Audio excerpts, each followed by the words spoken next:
We're live. We are live at Reason's first ever televised webathon, telethon in the style of the old Jerry Lewis telethons. I'm Nick Gillespie, editor-at-large at Reason, and I'm joined by my estimable colleague, Zach Weissmueller, in yet another live stream. We do this every Thursday at 1 o'clock. We have a special bonus session today, 1 p.m. to 3 p.m., with a cast of some of Reason's greatest staffers, writers, contributors, video people. Zach, what is your exact title, if you don't mind my asking? I'm a senior producer at Reason and Reason TV. All right. And you're a father of 2 or 3 at this point? 3 now. 3. Jesus. Are you done? Are you done? I think so, yeah. Okay, good. 3's proud. 3 is 8 is enough. As the old TV show would have it, but 3 might be too many, to be quite honest. I say as a father of 2. So this is Reason's Webathon, our one time during the year where we ask our readers, our listeners, our viewers, like you, if you're watching this on YouTube or Facebook or Twitter or God knows where else, some kind of government-sponsored closed caption TV in the NSA dark room or something like that, but to give us tax-deductible donations to help support our journalism and our commentary and our work on, in principled libertarian journalism. Zach, when did you, we're going to run through a bunch of different people today, starting with Katherine Mangu-Ward, our editor-in-chief. She is the queen, the empress, or the unelected leader of our entire journalism dominion of print, of web, of podcasting, of video. We're going to start with her. We're going to run through the Bragg brothers, Austin and Meredith, who are super producers for Reason TV. We've got Billy Binion, a relatively new staffer who writes a lot about criminal justice. We've got Elizabeth Nolan Brown, a senior editor who writes a ton about all sorts of things, especially the war on sex. Robby Soave, who has become his own god, a demigod, who hosts the Rising show on the Hill. We're going to be talking about him. Did I miss anybody? Did you mention Elizabeth Nolan Brown? I did mention Elizabeth Nolan Brown, who will be dialing in from southwestern Ohio, of all places. While we're getting set up, and we're going to bring Katherine and Zach, one of the things that I was hoping to do with all of these people, and I'll start with you, when did you, what do you see as the essence of Reason? And when did you get involved with Reason Magazine? I see the essence of Reason as trying to have a fact-based conversation, and our starting premise is that there's a presumption on the side of human liberty, and so any issue that we're approaching, we're saying, the presumption is it's probably better if people are freely and voluntarily able to figure things out, able to figure out social problems, able to, contract and transact with each other. And then we, can look at any number of issues through that very wide rubric, I guess. And then we try to, always bring data to the conversation, always be able to bring forth a set of facts that we can all agree upon, and then have a conversation. And so I see it as a forum for discussing those ideas. Talk briefly about how you got involved with Reason. So back in 2009, I guess it was, I was living in LA. I had moved out there I was interested in video production. I had been doing kind of just like grunt work, setting up lights for small productions. I was working at a talent agency at one point, but really this whole time I had been a reader of Reason, Reason.com. This was kind of like on the heels of a recent election where I'd really appreciated the coverage there. There'd been kind of like a resurgence of interest in libertarianism with the Ron Paul campaign, which I was supportive of. And Reason TV was just in its nascent stages. I mean, this was back at a time when, YouTube existed, but it was not ubiquitous in the way it is now. And a Reason TV was just kind of hosted on its own Flash player on the Reason.com website. Drew Carey was kind of the on-screen host. And I saw, an opportunity that they were looking to hire just kind of a 1-year fellow or like paid intern. And I was like, okay, this is like a perfect melding of my interests in journalism, video production, like new media, and libertarian politics. So I jumped on that opportunity, got the position, and have just stayed with it. You've hung on to it ever since, like a silent movie actor hanging on to a clock, armband, an hour band, or something like that. Do you remember what when you said you read Reason before you applied and everything? Do you remember your first encounter with it? Was it the print magazine? Was it the website? Was it a shady man in an alley telling you to come closer? It was. I do know it was the website. I'm not sure I can recall the exact first article that I ever read on Reason. I remember one of the first ones I ever shared on social media. I was in college. One of these horrible, mass shootings had happened. I think it might have been the Virginia Tech one. And it was actually an article by you, kind of breaking down the reality of gun violence. And it was just a nice kind of antidote to the kind of, very heated rhetoric that always erupts after those. And I just appreciated kind of the, like I said, fact-based, very rational tone of Reason, and being able to, put these really explosive and comfortable social conversations and topics in a wider or in a more digestible context, I guess. Yeah. Okay. Well, thank you. That's flattering to hear. Obviously, you worked your way up from the fellowship as a video person to a senior producer who's become one of our most prolific video producers, but also one of our most viewed. And later in the show, we're going to look at a couple of the signature pieces that you've put out, your favorite video that you've released in the past year, as well as your favorite of all time. But right now, we're going to switch to our editor-in-chief, Katherine Mangu-Ward. Let's introduce her. Hello, Katherine. Thanks for joining us. Hey, guys. Katherine. It's good to hear from you and good to see you in the wonderful Reason DC office. But first, Zach, can we play the clip we wanted to open with? This is like an AA drunkalog, but for capitalism. Let's I'm roll Katherine, this. and I like capitalism a lot. But in my So, Katherine, that's the barest taste of your TED Talk that you gave earlier this year. What was that like? What were you doing at TED, and how did the audience respond to your open embrace of capitalism? it was an absolutely wild experience. It really is this kind of rarefied atmosphere, and people who are there are very excited to be there. They're very engaged. I was lucky enough to have quite an early speaking slot, and the whole session was themed around the future of capitalism, and everyone else thought maybe the future of capitalism was like not capitalism anymore so much. Right. So I was the guy that was like, I don't know, I think maybe we're onto something here with this stuff. And what really was striking to me is that a lot of people came up to me afterward and kind of secretly were like, I like capitalism too. Yeah. And it was like, I know you came here in your yacht, like it's fine.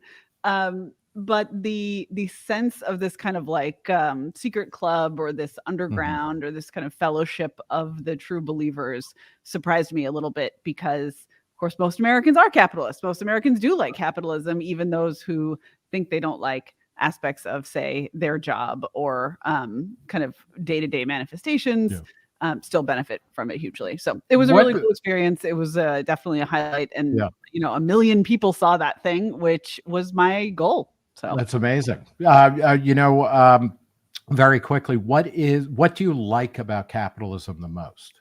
So what I said in that talk, and I think that it's probably actually the second best thing about capitalism, is that it lets weird people try weird stuff, and then we all benefit. So basically, what I like about capitalism is Elon Musk. Now, you know, there's upsides and downsides to that approach. Actually, my favorite thing about capitalism is much sappier, which is that it is the system that's based on consent. It's, you know, a system where you are not forced into things. And I think that a big bummer for the branding of capitalism is that people do feel sort of forced to do their jobs in a way that I think misses the core tenet of making contracts and buying and selling, which is the kind of double thank you. You know, this idea that everyone gets something they wanted in an exchange, and how unique and different that is compared with basically every other system of allocating labor and goods. I just wanted to very quickly tell people, if you want to, you can look at the crawl on the bottom, go to reason.com/donate, or click on the donate button on YouTube's page, and you can make a tax-deductible donation. If you go to reason.com/donate, you'll see different giving levels and swag levels of things. My favorite currently is the for $50 you get a Reason branded stress ball, which I think we're all going to need in 2023. Zach? Yeah, the one thing that struck me about that TED Talk was at the beginning, you kind of set the stage of like, what has capitalism as it actually exists kind of done in historic terms, because people tend, whether they're talking about capitalism or if they're talking about socialism, people try to put these in like idealized terms, like what would a completely free market do? What would like a real communism has never been tried, but to some degree, you know, we can all agree that, you know, some degree of capitalism has actually been tried. Do you feel like there's not a broad enough cultural appreciation at this moment of like what the results of, you know, of capitalism have actually been in the real world? Yeah, I think that that part of my TED Talk actually, there's a whole process when you do one of these TED Talks. And one thing that happens is that you have kind of a coach, a curator who helps you put your talk together. And Corey, who was mine, we referred to the section where I did this kind of quick rehearsal of all the upsides of capitalism for the last 200 years as the Steven Pinker song. Like, I'm going to sing the Steven Pinker song. Because of course that's captured in a lot of his work, especially Better Angels of Our Nature. And yeah, it's like capitalism done imperfectly raised 1 billion people out of poverty in the last couple of decades, and communism done imperfectly resulted in, you know, horrific famines and, you know, mass murder. And that's not a coincidence, right? Like, that's not like it could have gone either way. Absolutely not. And so, yeah, I do think that there is this lack of appreciation, especially on the part of people in the first world, right? I mean, it's very easy to say, okay, yeah, you know, I have cheaper stuff and, you know, maybe that's good. But for many, many people, what capitalism means, what globalization meant was, oh, now I'm not going to starve to death. Like, just very, very simple. Now my kids can read because we have just a little bit of extra wealth in the system, something we can spend on education, birth control, etc. So yeah, I do think it's underappreciated, but I also find, you know, it's not very useful to say, actually, everything's good to people who feel like things are bad. And to me, that's kind of like the big challenge that Reason is facing right now, and that a lot of people are facing right now, is like, actually everything's fine, we're winning, is not a message people are primed to hear. And everything isn't fine, but you know, there's a kind of baby bathwater problem. Why don't we talk about, we've asked everybody who's going to appear today, as people are scurrying around, to go to reason.com/donate or donating at the bottom of the YouTube page to help support our journalism, what their favorite piece from last year, the favorite thing that we're involved in from last year of end of all time. Katherine, you became editor-in-chief of the magazine in, was it 2018 or 2016? I don't know, sometime around then. Somewhere, and since I think 2018, you've been in charge of everything. What about this past year? What was your pick for the thing you were most jazzed that we did in this past year? So I love special issues of the print magazine. I love all the platforms of Reason equally. They are all my beloved children. Oh, you really don't. But also a special issue of the magazine always gets me very jazzed. And one of my first tastes of power at Reason was when then editor-in-chief Matt Welsh asked me to put together a space issue. It was 10 years ago, give or take. And this last month, we did another one. I think every 10 years is about right. And Reason has a long history of doing these issues that dates back to the Bob Poole days, space enthusiast and author of one of the pieces in this issue. It's nice to be able, kind of related to what we were talking about before, to report some good news. And there is really good news on space. For many, many years, Reason has been saying, pretty soon, we think the private space sector might really come together and be a thing. Certainly 10 years ago, the feature story that I wrote for that issue and the other pieces that we put together said that. Nick, one of the very, very first pieces I wrote for Reason before I came back full time was you were kind enough to send me to a conference of space nerds. And I wrote about the kind of increasing business savvy of the private space industry then. But it's actually happened now. SpaceX launches are so frequent that they are not even a big deal anymore.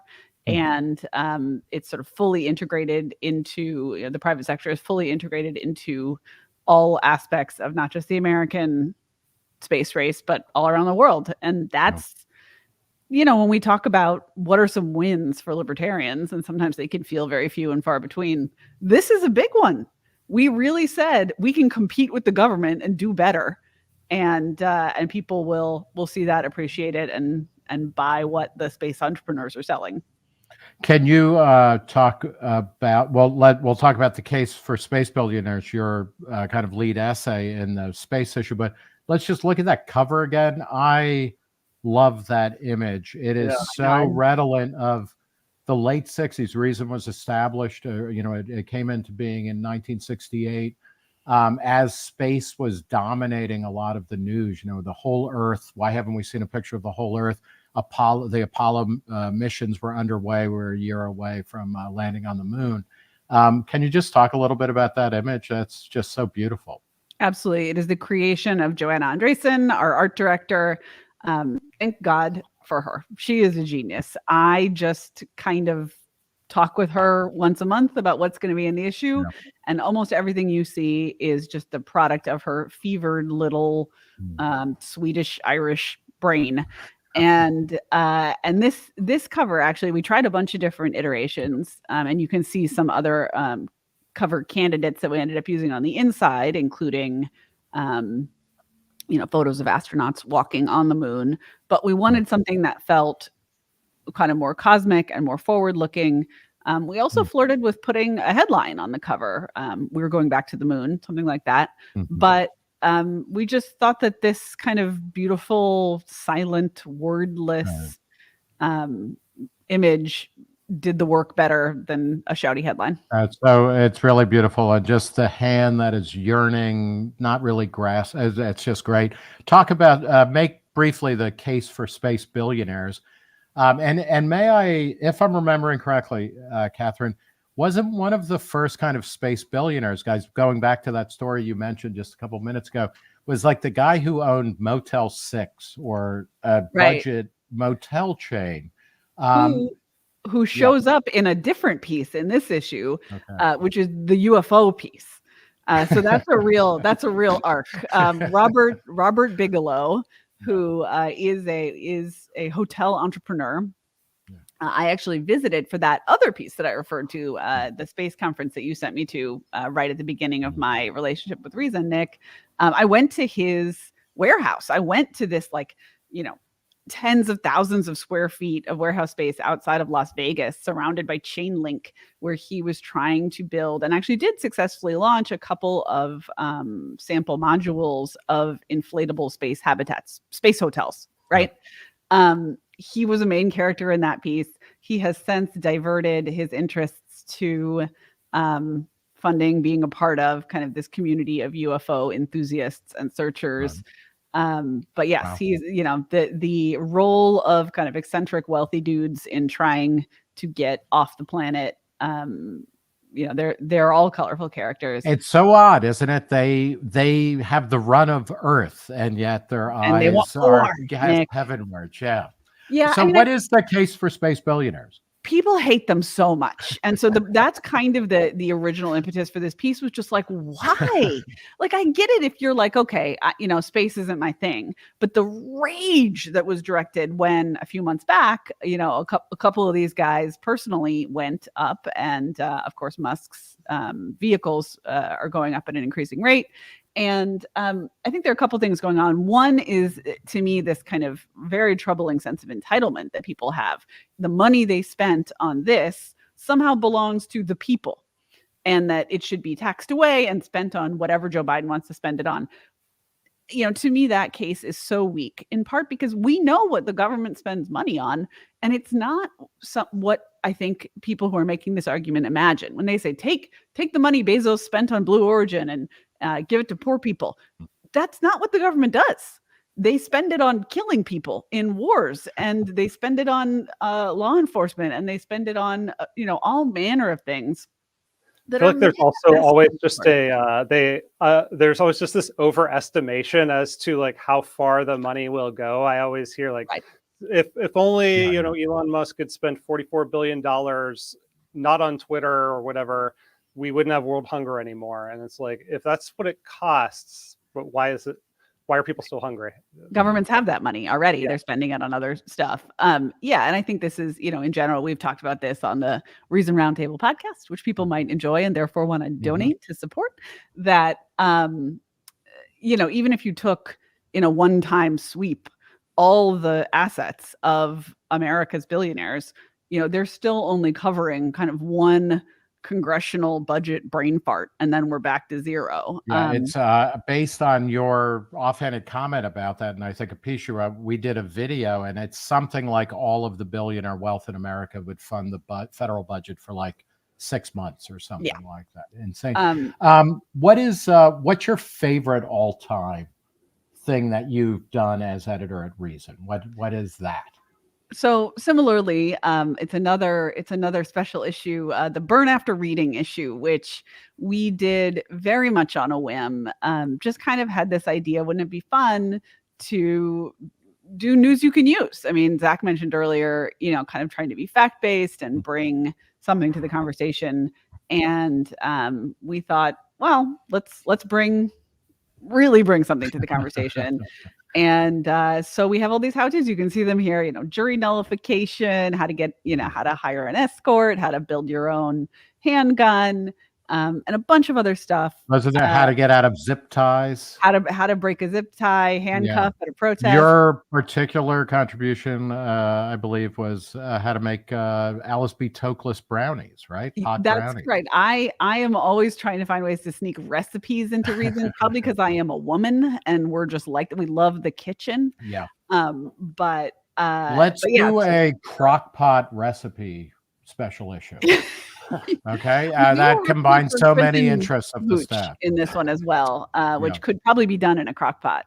That's true. I'm so glad that you picked this one. It's definitely one of my favorites too. I just really love people who are just trying to like put liberty into action, I guess, you know, trying to live freely. You know, freedom is a state of mind or something. Like, how do you think about that kind of lived liberty as it pertains to Reason and what we do here? Yeah, I mean, I have always loved the phrase experiments in living. And so I think of that as one of our big beats. Brian Doherty has done incredible reporting on many, many variants of this, including your, you know, efforts in Honduras to create, you private contract cities, contract cities, and your seasteading and all that. So I love that stuff.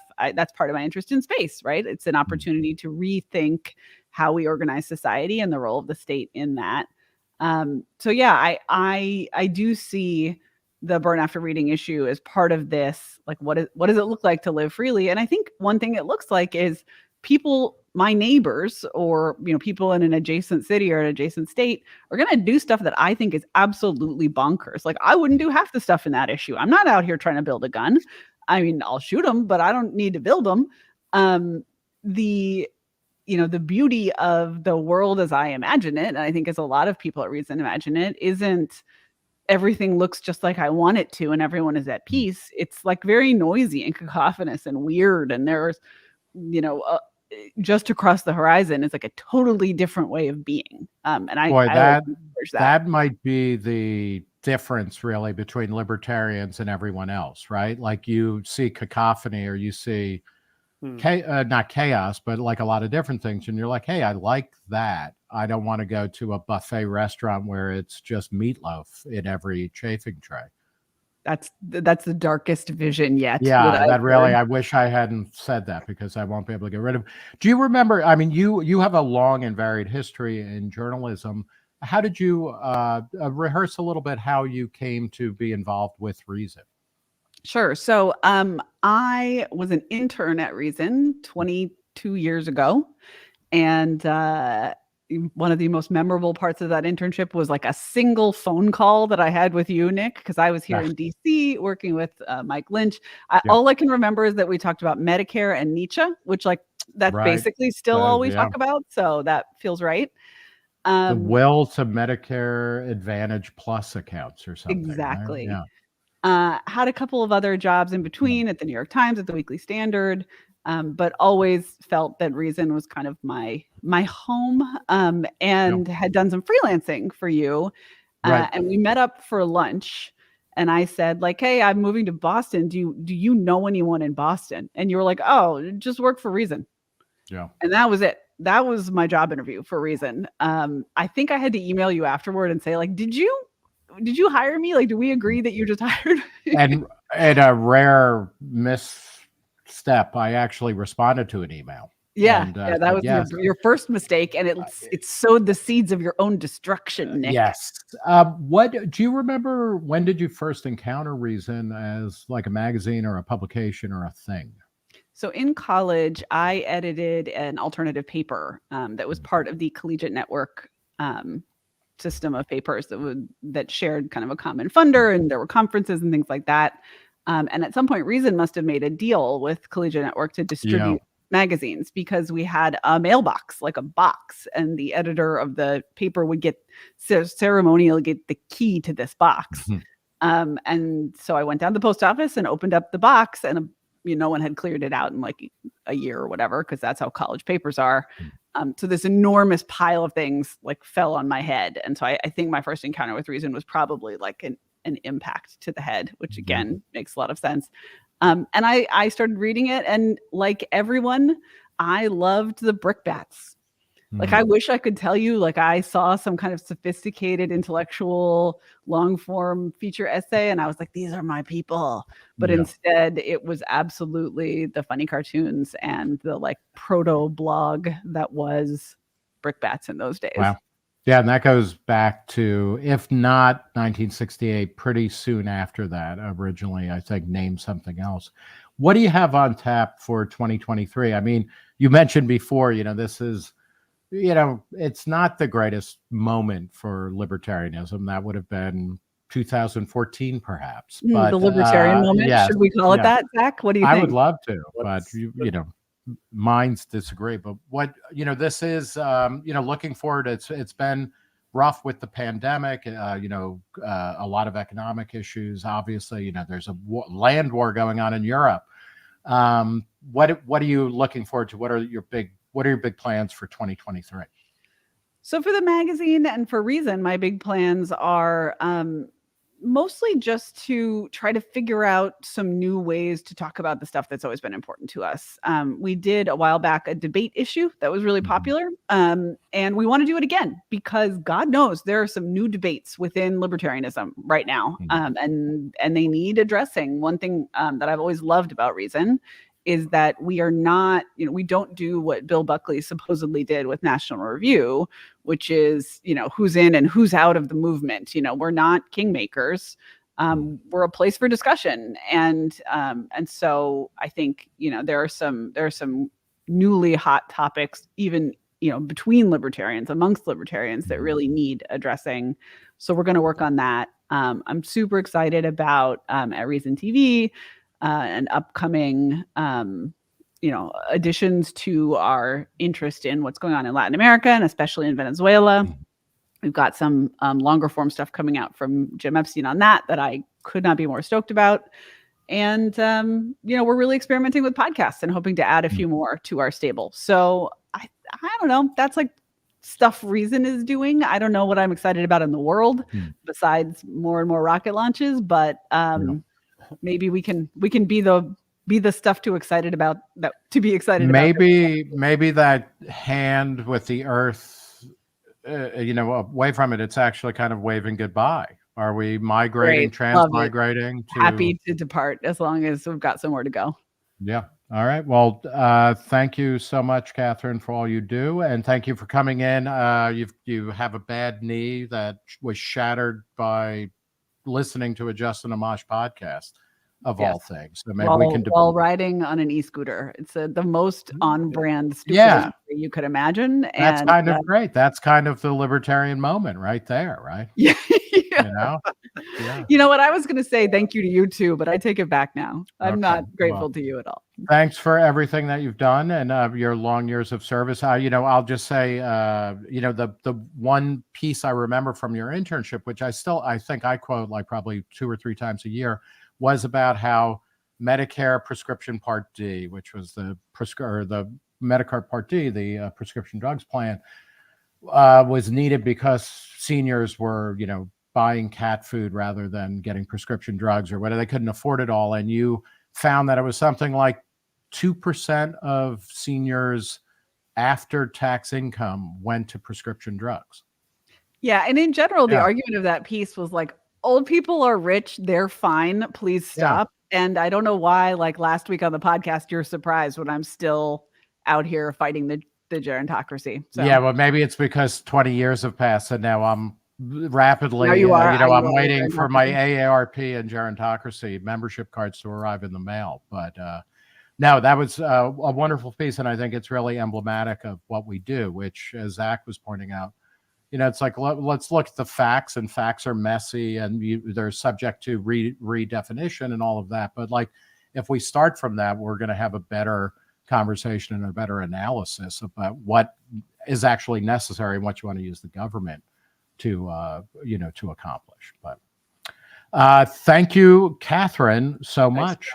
We will see you next year, if not before, at the Reason Telethon, Webathon. Thanks so much. Sounds good. Okay. And while we are getting ready for our next guest, I will remind people to go to reason.com, donate. There's a wide range of different giving levels. You can give whatever you want, however much or however little. You don't have to give it all, of course, but there's different swag associated. Yeah. At YouTube, there's the donate button. Zach, what... Can we also just, I want to encourage people to ask questions, both of us and the guests coming on. Right. We do have a little queue of comments. I'll pull a few up. But one is Rick Neal Jr. I've recently been watching a bunch of hilarious Reason TV content. And I think our next guests are going to be, they're the brains behind a lot of that. I wish something like this had been more ubiquitous when I was raising my young kids. So I mean, that's a pretty good segue into I believe Meredith Bragg and Austin Bragg. The Bragg brothers are ready to talk. There's Meredith. Talk badly about your brother, your younger brother. He's Well, I'm assuming he can untalented. hear me, so anything Yeah. will just come right back to bite me in the Where butt. is he? Where did he go? Popped out. Where? He'll be here in just a minute. Okay, but So wait, yeah, Meredith they for a minute. well, now we're kind of at a loss. Someone asked, is Why are Lex we talking to still you? with the team? I like his VFX and style. Yeah. Yes, Lex still works for Reason. He does a lot of the graphic design for the website, and yeah, very very talented guy. Here's Austin. Yeah. Hello. Hey, There Austin. we are.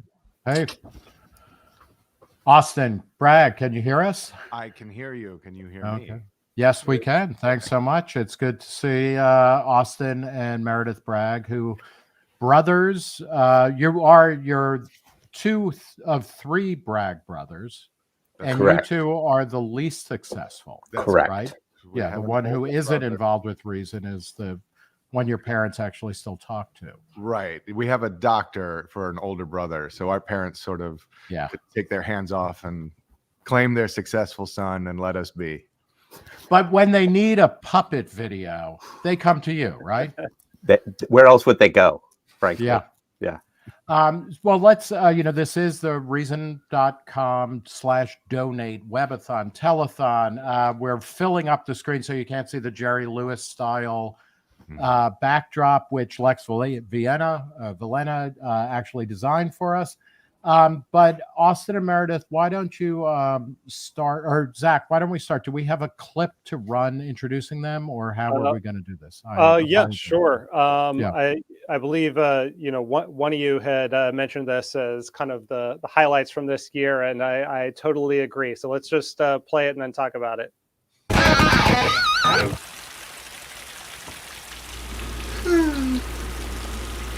Rain, rain, go away.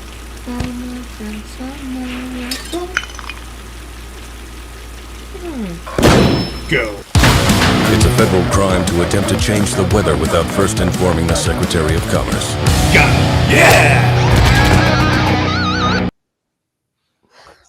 That's great. The Crime Squad series. Who we were asking everybody what's your favorite thing you've done in the past year, end of all time. But which one of you picked Crime Squad? That was me. Yeah, that sort of idea has been brewing in the back of our heads for a long time. I think partially, at least partially due to the Twitter feed Crime a Day, which posts a bunch of these just inane regulations. And we had these puppets sort of left over from previous videos that we had done, like the Libertarian PBS or some of the other things. And it just seemed to be a natural fit that we could create these quick, just brutal interactions with police that are nonetheless rooted in ridiculous true laws. Do you feel like your puppetry skills have improved over time? Like, God, or no. was there a learning curve? No, it's a nightmare. No, It is much harder. We have a lot of respect now for puppeteers. Yeah, and I Oh, wow. appreciate all the comments telling me not to flip the top or whatever it is. I don't know. I'm still learning. I'm sorry. Maybe Reason can pay for a continuing education class in puppetry. Is mime next for you guys then? Are you like going through the things we hate the most and we're Yeah. going to master them? Precisely. What kind of response have you gotten to the puppet videos? Because and obviously they're brilliant and it's great to take something so kind of childish or associated with that and make it so Dumb. serious. But what's the response been? It's been good. Quite Yeah, sorry, good. go ahead. There's been plenty of people, in the comments highlighting, the dumb laws that they're personally aware of around them that they want us to push forward. But yeah, it's been quite good. It's short. It's very quick. Most of these videos are a minute and a half, 2 minutes. But it's been pretty positive. But you've never feel so alive as when you have your hand up a puppet's butt, right? And you're holding it up for the green screen and things. I'm gonna let that be your quote, Nick, not mine. Okay. Yeah. I think about it a lot. I haven't tried it yet, but It shows. we did pass on Jeff Dunham. We could have had Jeff Dunham here. So, give me a little bit more, guys. Sure. I will say there are moments where we are throwing police puppets at another puppet, which happens in every video, that we do like to remind ourselves that this is our job. Mhm. Yeah. Yeah, I went to college for this. Yeah. you- Meredith, what's your favorite video of the year? Of the year, I chose Disney. Okay, The, let's show that. sure. The conservative and liberal Amusement parks with hidden liberal agendas? Are you sick of woke progressives ruining your... Let me start that from the beginning. We got a little. Are you tired of amusement parks with hidden liberal agendas? Are you sick of woke progressives ruining your family's vacation? Are you white? Well, come on down to Republican Disney. You don't have to be white. That was a demographic survey question for marketing purposes. I don't see color. Are you tired of amusement parks full of bigotry? Are you sick of uneducated rubes ruining your family's vacation? Do you crave fun and guilt? Well, come on down to Democratic Disney. We're the only amusement park in America exclusively dedicated to diversity, equity, inclusion, real science, true history, and other morally unambiguous things that we can't debate anymore because of Nazis. Republican. That's great. And I think I liked it so much because it was the jokes per minute are pretty high, especially as you keep moving. It's and there's probably stuff in there that you will hate at least one thing and like about three more. And I think that's probably a pretty good balance. But it was also there are these characters that Austin and Andrew Heaton have sort of created during for the Amazon HQ video, which I also adore and could have easily been on my favorite list. These sort of Republican, sort of typical Republican, typical Democrat politicians. And this was a way to explore that.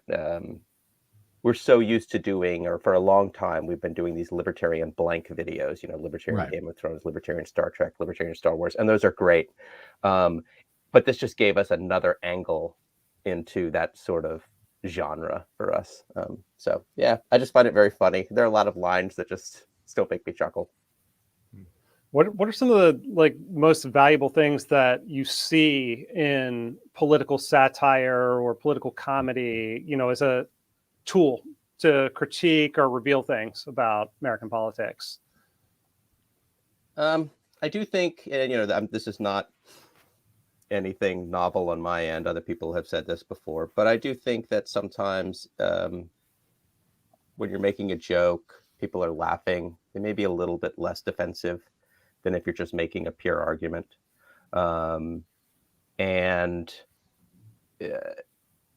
it's a nice way to just sort of, if not change people's minds, at least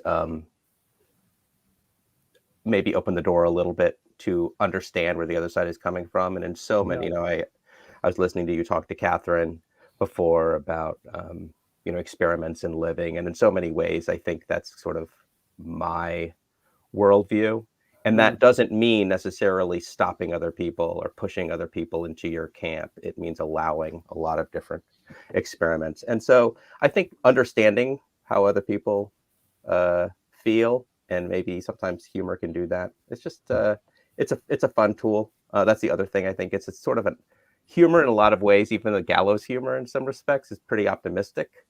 I think if you're making jokes about something, and that's I've always liked Reason's optimism. It's something that really drew me to Reason as a magazine. But it is balanced by some really great gallows humor. Oh, it's dark. Death camp humor. Yeah. And why don't we, one of you picked the Libertarian Dad jokes as your favorite comedy video or video that you were involved with of all time. Can we cue that one up? Because that is really kind of paradigmatic of what communists used to light their houses before candles. Electricity. Hold on, let's cue this up to the proper spot. I asked my North Korean friend how things were going there. He said, I can't complain. Yeah. Why did the libertarian quit his job at the Italian car factory? Because he hated fiat. Fiat. How do you know Arlington National Cemetery is popular? I don't know how. Because people are dying to get in there during all the foreign wars without congressional authorization. They die overseas, and then the body is shipped back home. Yeah, no, I get the mechanics of it. And then the families come and visit the graves, and it's pretty crowded. I am not sure that joke works. Yeah, well, neither does nation building, but people keep trying it. Okay. That's wonderful stuff. Yeah, I mean, I think that was another one of those. I think we had brought Andrew Heaton in for another sketch, one of these marquee sketches. And this was something we had come up with, if not while he was on the ground, just days before. And so we quickly compiled it and we tried it out. And what I love about it is that there's a narrative arc throughout it. It's not just a Gatling gun, but there is a beginning, middle, and end. So it feels more like a whole sketch. But that the jokes themselves are both terrible, but also take a turn you wouldn't expect. It's one of my favorites. You guys do a great job of mocking, or mocking might be too strong a term, but like, I mean, you make fun of libertarian stuff. So when it's libertarian PBS or, libertarian Game of Thrones, which I believe we also have queued up. Yep. The in-jokes are fantastic. So, I mean, you're reaching out to an audience, but you're also speaking to a specifically libertarian audience. Austin, I guess this was your favorite pick. Yeah. Right? It was. So let's watch a clip of this and talk about it. The Crown is $3 million in debt. Actually, it's $20 trillion. How could he let this happen? Entitlement spending, a bunch of wars. That bullet train to River Run didn't help.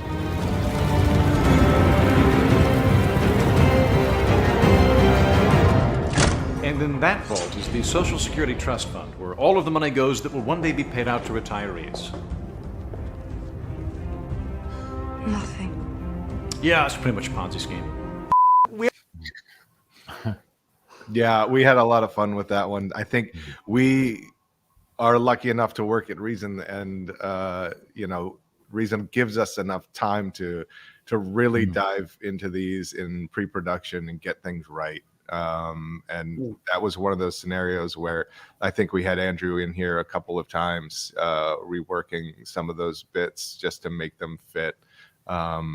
Obviously we had done these libertarian things before, and I want to echo what you said before. I think it's important that we do hit ourselves as well, right? We do need to look at libertarianism and what we're putting out into the world, and we deserve some jokes too.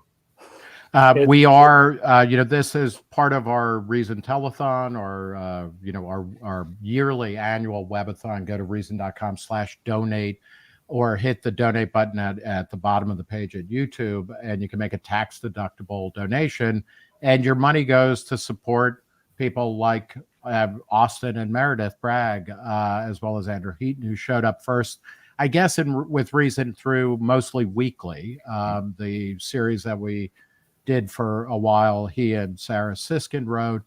Can you, I guess, let's talk about how you first came to experience Reason. Like, you guys, you grew up in Northern Virginia, but like, do you remember, was it the older brother, wasn't it, Meredith, who introduced you to Reason? I know that he was definitely interested. I think we had watched because we're very interesting people, we had watched a libertarian, I think we watched it on C-SPAN.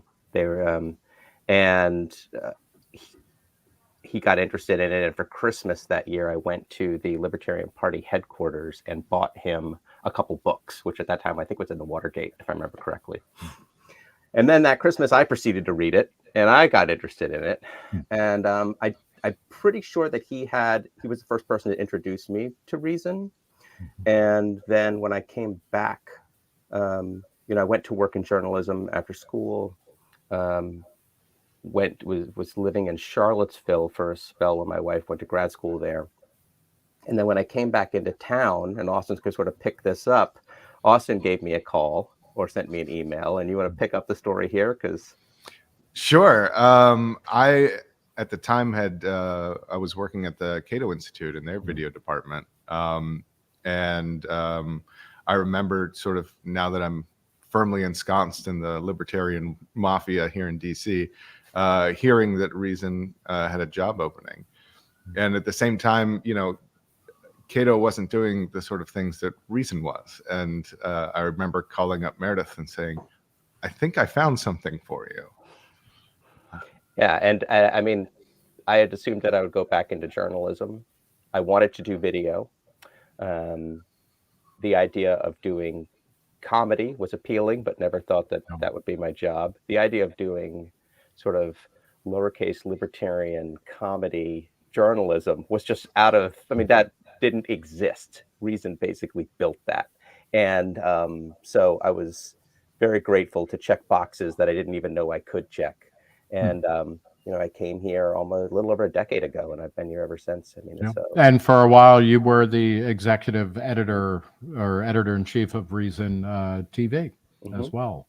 Yeah, and you hired me, so thank you, Nick. Yeah. I got a lot to answer for, but I'm pretty sure I came in with Zach, right? Like I was hired when you came in as well, right, Zach? I think he was at West Coast, you were East Coast, so. Right. Zach and I shared an office very briefly. That's right. Yes, that's a strange building on Sepulveda. Oh yeah. What do you have planned for the coming year? And I guess we're at liberty to talk about you. Before you came to Reason, you had produced a couple of like web programs for Channel 101, a pioneering kind of web based series, and a documentary, a full-length documentary. But you've got a feature film that you've done through the Moving Picture Institute. Can you talk a little bit about that and what's up with that? Sure. So MPI Original Films, who we worked with for a short film we had called A Piece of Cake that came out in 2020, or was supposed to come out in 2020. It was supposed to premiere at Tribeca, but it ended up with COVID having a very nice virtual screening festival run. We made a feature film with them last year, and it just about 2 months ago started on the film festival circuit and premiered at the Hamptons. It's called Pinball: The Man Who Saved the Game, and it is a biopic based on a true story of Roger Sharp, the man who helped legalize pinball in 1976 in New York City by proving that it was a game of skill and not chance. And it's had a wonderful festival run. Hamptons, Savannah, Newport Beach, Heartland, won a number of awards. Been very well received, thankfully. I think Austin and I are both relieved. You never know when you do these things. And that will be coming out on VOD in the spring, is the hope. And we're just sort of waiting to hear more at this point. But yeah, it's been fantastic. And as far as what we plan to do at Reason, I could tell you the next year, Austin and I would like to, especially now that COVID's over and with the short and the feature under our belt, we want to take some of the lessons that we've learned doing that and create sort of marquee sketches for Reason. So taking some of what we've learned by working with others. Primarily, Austin and I work together, just the two of us, on the sketches for Reason. For the short and for the feature, we had a crew, and we started to see the value in some of what they were able to do. So with that, what we're able to do with a crew of that of a certain size, and so we would like to take some of that knowledge and bring it to Reason, and that's our hope for the future. Is marquee sketches in the vein of Key and Peele, getting outside the green screen more, going into locations, and creating sort of bigger, better, more. Just push what we can do. Push the is limit the one that we had talked about this a lot, but never were able to pull it off. What a Reason snuff film is that? Yeah, again, I think that's on you, Nick. We'll let you.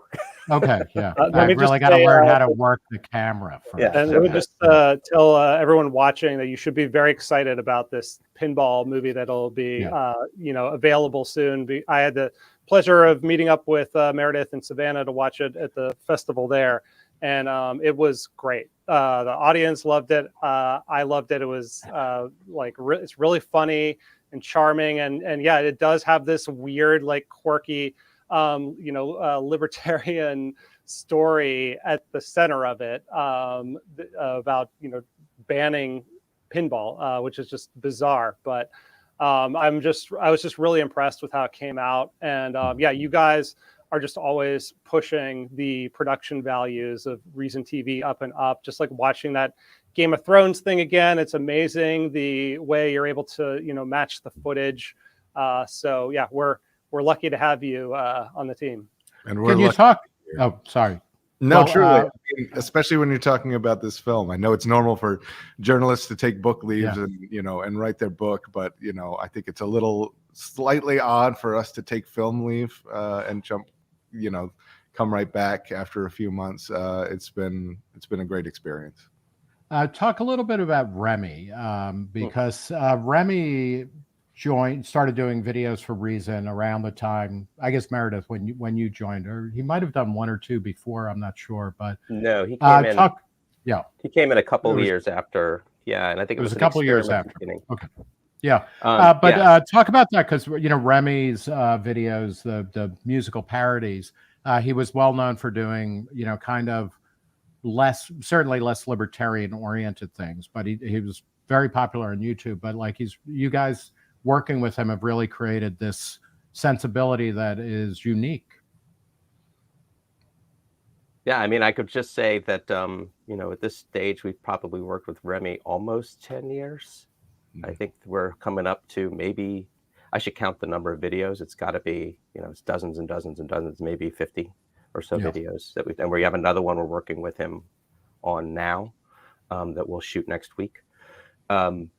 And can you give us a preview? What hilarity will ensue? It's a cryptocurrency about current news. Let's just say that. Okay, very good, very good. He and I would, Remy is one of these wonderful people like Andrew that not only do they bring us wonderful work and they're great on camera and they're wonderful to work with, but they've just become really good friends. And we've created this bizarre libertarian comedy Voltron out of the four of us that we really like. We really like each other. We like working together, and so looking for any opportunity. But Remy's fantastic, and it's always fun to jump on the phone and sort of try to come up with visuals for the songs that he's written and figure out how we can improve something, make it a little bit more ambitious.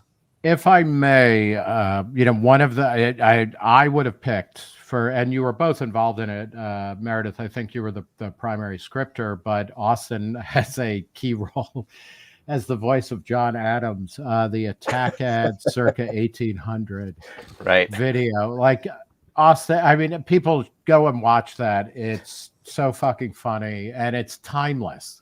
I mean, it's 200 years old and it's timeless. But Austin, how did you envision John Adams' voice? How did you get into the role? What is your method? How did you find that character? Well, as an artist, I don't know. I mean, you just take a look at the words on the page and a couple of images, and I mean, the whole point is that it's timeless, right? The whole point is that all of these people have been sniping and saying terrible things at each other forever, and so I don't even remember what that voice was, other than slightly trollish. That's about right. Yeah. But it was great because it's, like the only John Adams that I had seen was like in 1776, where he's the hero, and like the David McCullough book and miniseries where he's the hero. And he's but even so, Giamatti is kind of trollish. Yeah. So it's really wonderful. Zach, do you want to ask them a final question? So sorry, let's see. I mean, talk a little bit about like what I liked what you said about how you you'd allow everyone to laugh at themselves. That's what I like about kind of the libertarian Game of Thrones parody. Is it people having a sense of humor about themselves usually enables conversation and dialogue and maybe breaking down some of the hostility that we have seen in recent years between the different political tribes. Do you ever think about that in, as part of your project, is like facilitating some sort of understanding between different sides? Austin, I'm gonna let you take that one. Wow. I'm not a thinker. Truthfully, I mean, I go into these things 90% of the time thinking about the comedy first, right? I mean, obviously, we have a mission. We need to stay on brand, which isn't difficult for either of us, or any of us, I should say, when you're adding Remy and Andrew into the mix. Mostly, we just want to up the jokes per minute and get the comedy in there. Everything else sort of falls into place, really, because I think when you're coming from that ideological perspective and you're cracking jokes, you're going to hit people differently. Comedy is so subjective. Everyone's going to take something different from it. One of the reasons that I think we try to pack it in, Gatling gun humor, is that nobody's going to get them all, right? I keep going back to the same example from the libertarian Star Wars, which is Free to Chewbacca, right? It's this tiny little thing. It's 20 seconds long. It's one of my favorite bits. I think 80% of the people who watch that have no idea what's going on. They're just confused. I think it's hysterical, and the people who get it are hysterical, right? Yeah. It's going to hit everybody in a different way. And so for me, it's just about maximizing that potential. But I would add, as much against the wall as I can. And again, it's been a while since I've looked at the YouTube comments for that video, and maybe after this I'll go check it out. But I'm pretty sure that whenever we do something that's niche, people in the comments will ask, "I don't understand this," and other people will explain it. And it's, in some ways, it's a gateway. If people want to learn more about it, they're welcome to. These comedy videos, I promise you, you are not going, you may learn a thing, one or two things, but this is not a white paper. There are people who make very good white papers, and you should read them if you're interested in the subject. But it may spark someone to figure out what Free to Choose is, maybe watch like who Milton Friedman is. Like it can be a gateway to a larger conversation, but we don't pretend that we are solving all the world's problems in a 2-minute puppet video. Or that we can explain it all in 2 minutes. I mean, we've been pretty blatant about it too. There have been a couple times where Heaton literally turned to the camera and said, "Eminent domain, Google it." Yeah, Free to Chewbacca in particular, people have come up to me referencing that, so I can't imagine how many times people have brought that up with you. That it hits some weird chord. Mm-hmm. I'll tell you, the Aleppo joke from Dad Jokes is one of those things that has been repeated to me, and I'm not sure they know that I am partially behind that joke, which is great. Like when these things are parroted back to you in such a way, you're hitting something right. Well, you guys have, the hits keep coming. So thank you so much for your contributions to what Reason stands for and what our possibilities are. You've really enlarged it and continue to. So thanks very much. Hey, thank you. And if I could just say one more thing before, because I do think it's important to say this. There are very, very, very few places, if any, that would allow us to do the sort of things that we're doing. I mean, truly, the fact that we get the autonomy to do this and to try and experiment and to create these on paper truly bizarre videos. And I cannot think of another place that would allow us to do this. It's Reason is really special in that regard, in many regards, but I'm being selfish here in that regard. They've given us to fail, which we have. Yeah, we have. We've definitely. I think Nick has been part of that. Yeah, no, I'm very good at helping. I'm a good failure Sherpa. I'm the Tenzing Norgay of failure. Thank you, Austin Bragg, Meredith Bragg, for what you've done in 2022 and what's coming out in 2023, including the feature film. Thanks. Thank you. Thank you. And reminder, if you dig what Austin Bragg, Meredith Bragg, what Andrew Heaton and what Remy do, as well as other people at Reason TV, whether it's comedy or tragedy, or documentary or interviews, go to reason.com/donate, and you can give a tax-deductible gift that will help support our efforts in the coming year. Yeah, and thank you to some of the specific donors who've already thrown in a very generous gift from Harry Katakalitis, $406. Wow, right. Yeah, we've had some anonymous $100 donations. There was Lee McLaughlin gave a $100 donation. So thank you for everyone who's thrown in to help this work. I want to echo, what Meredith and Austin just said. The Reason gives me a lot of autonomy to kind of explore the topics I'm interested in, and just kind of explore new forms as well. Forms of expression. That was what initially attracted me to Reason TV, as it was at the time, on the leading edge of, the new media, digital video type revolution. And we've continued to evolve and learn new things in a really nimble way. And it's just the culture here. And I appreciate everyone who's allowing this platform to continue on with that evolution.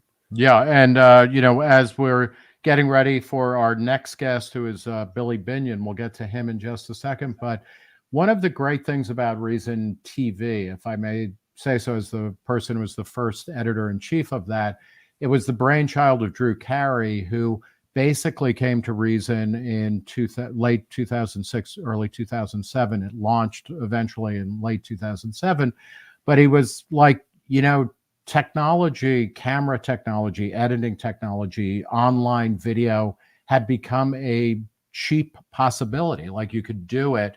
And we really ran with the kind of innovation that was born out of technological change. Jim Epstein, who's the current executive editor of Reason TV, who oversees all of our video products, wrote a fantastic piece for the magazine, I think it was in 2014, about a particular Sony camera that just changed the way that people could do high quality video work and kind of distribute it. And, so Reason TV in a lot of ways is not just a way of telling people, what libertarian ideas are about and staging conversations, debates, documentaries, investigations, and things like that. It's an enactment of kind of the world that Reason sees, one that is comprised of free minds and free markets and of innovation, experiments, and living, and trying to figure out what comes next and how can we use whatever's out there to express ourselves and to actualize ourselves. Before you bring on Billy, let me just throw out one more thank you. We just got an anonymous $1,000 donation, so wow. Thank you very much to whoever just threw that one in. This is very exciting. This is like a real telethon. Yeah, the phones are ringing. So. If only. But let's bring in Billy Binion now, who is a staffer who writes a lot about criminal justice and related issues. Billy, thanks for joining us today. Thanks for having me. Can you, what is your actual title at Reason? I'm an associate editor. No. And you joined the staff when? January 2019. I came on as an intern and did that for 3 months, and then they asked me to stay. All right. Well, thank you for everything you're doing. You've become a real traffic champ at Reason.com in particular.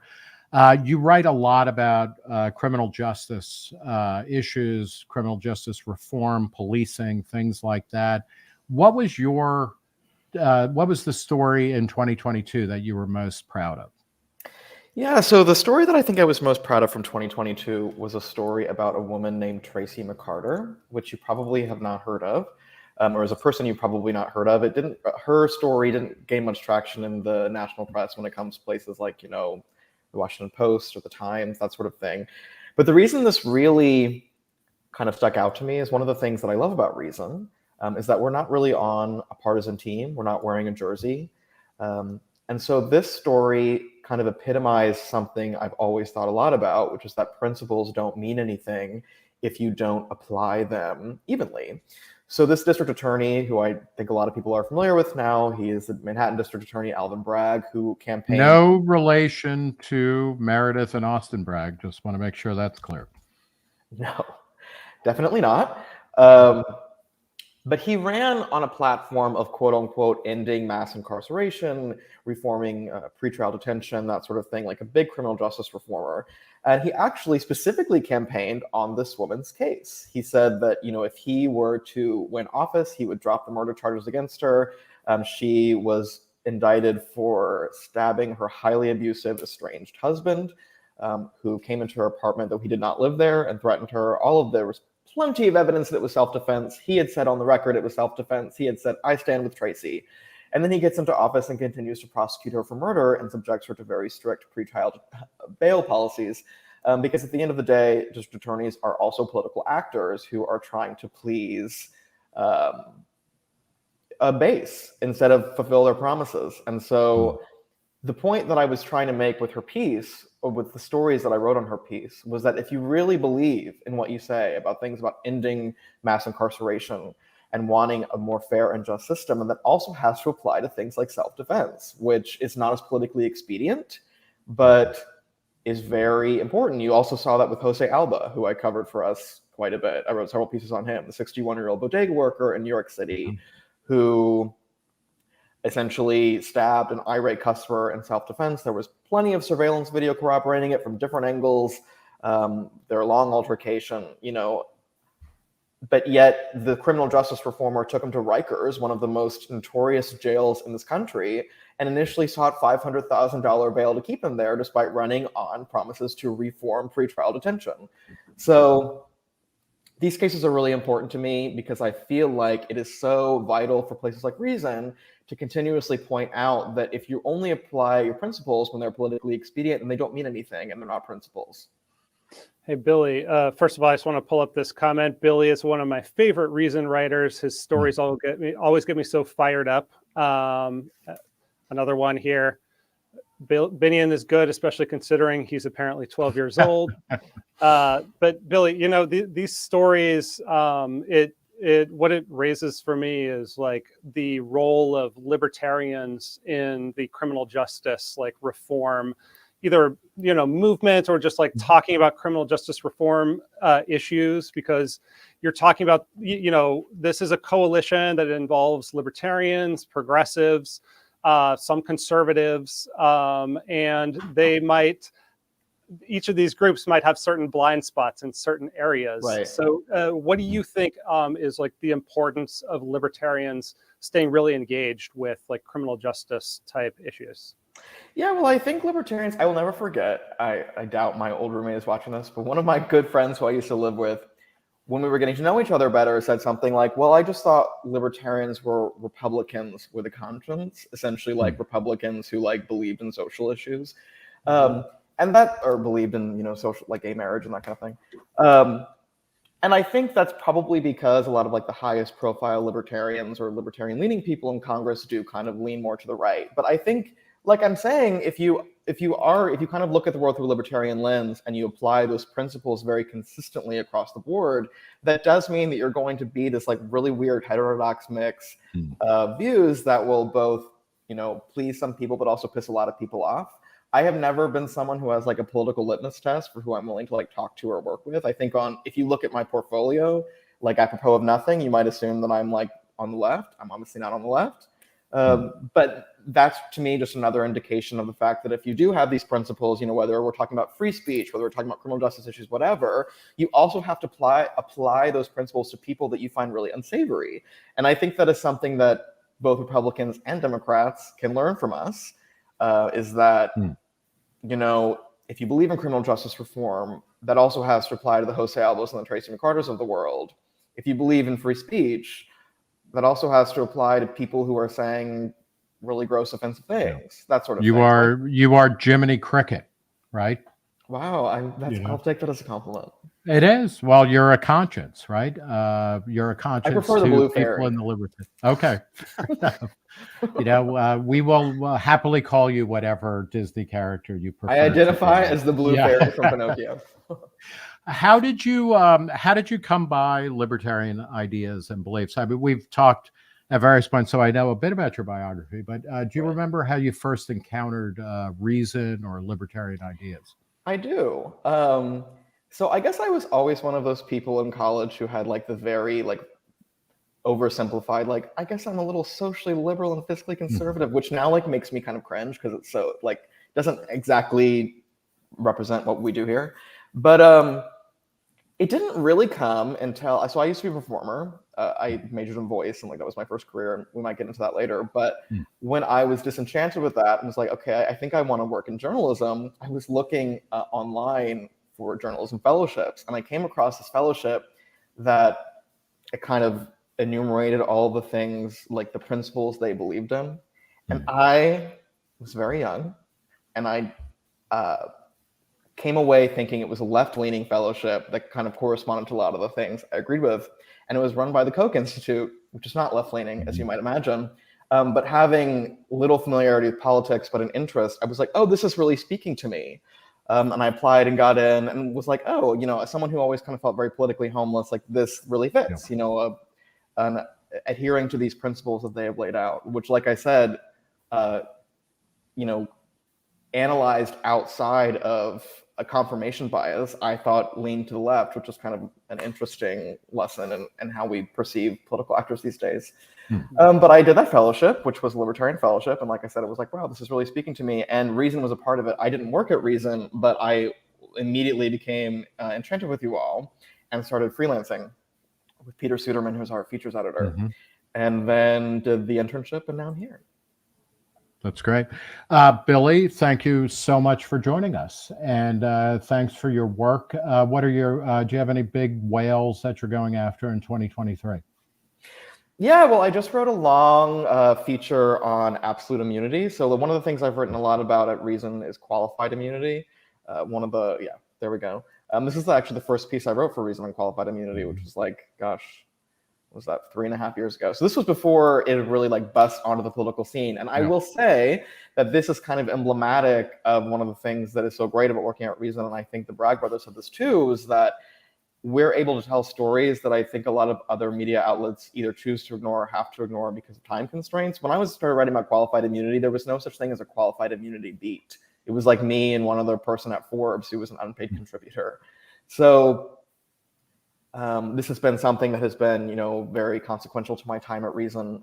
And I'm kind of expanding that out and looking at how those sorts of accountability doctrines are applied to other people in the criminal justice system, or just government actors generally, whether it is a prosecutor or, you know, immunity doctrines applied to corrupt college officials that violate free speech rights and that sort of thing. So looking at how we hold our government accountable.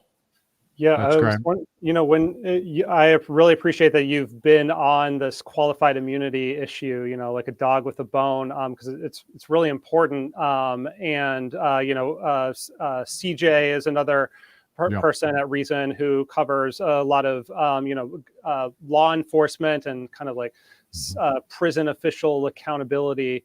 And I know you've said elsewhere that, you know, qualified immunity by itself, while it's an important issue, it's definitely not like the whole, it's one piece of the puzzle. So I was wondering if you could talk about like what is like your larger project when you think about criminal justice reform? Like, how do you want to change how people are thinking about like the relationship between citizens and, you know, state officials or law enforcement and criminal justice officials? Sure, that's a good question. It's something I think about a lot in the context of a national debate that seems to have devolved into either back the blue no matter what and like abolish or defund the police. I mean, I actually very much don't believe that those two sides represent the median American voter. I mean, if you look at the data, they definitely don't, but those are the two sides we hear from most because they're interesting and the media is interested in covering points of view that are fascinating.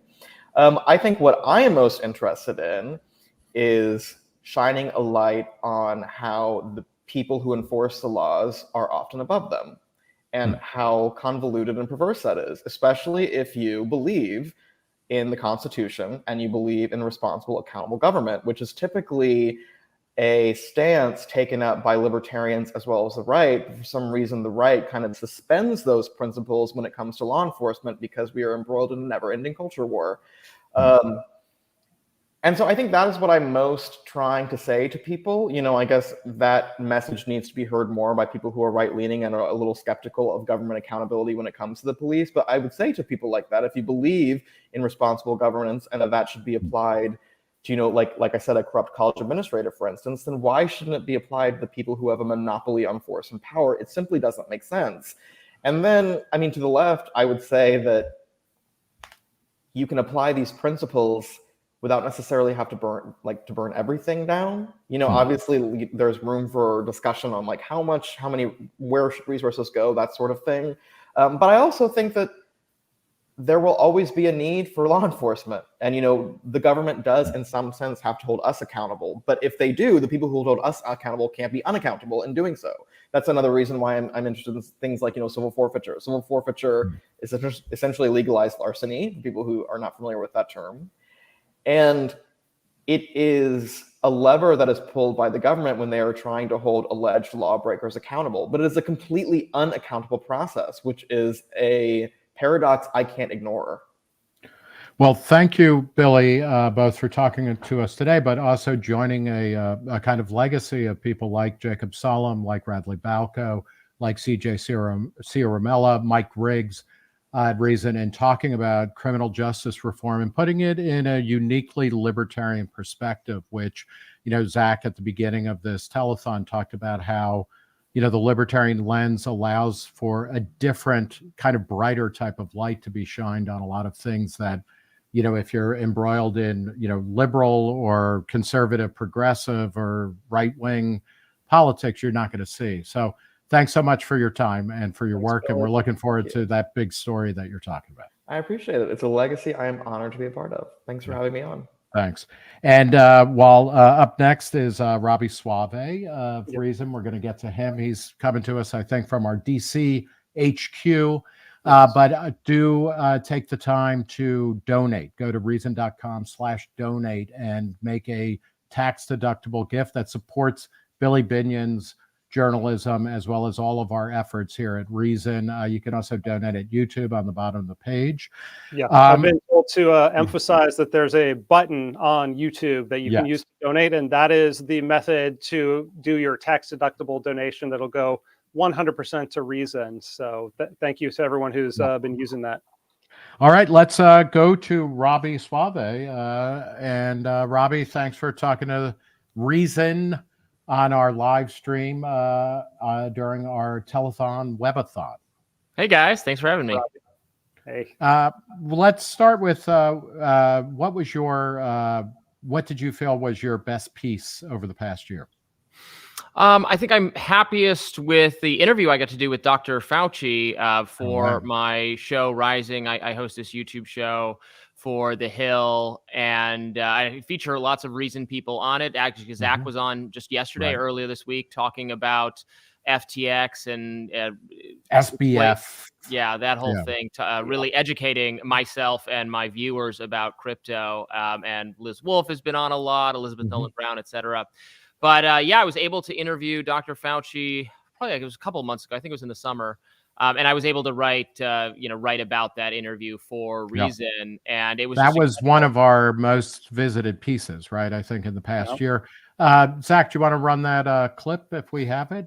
It's a taste of this from Rising, which put out by The Hill. Stringent.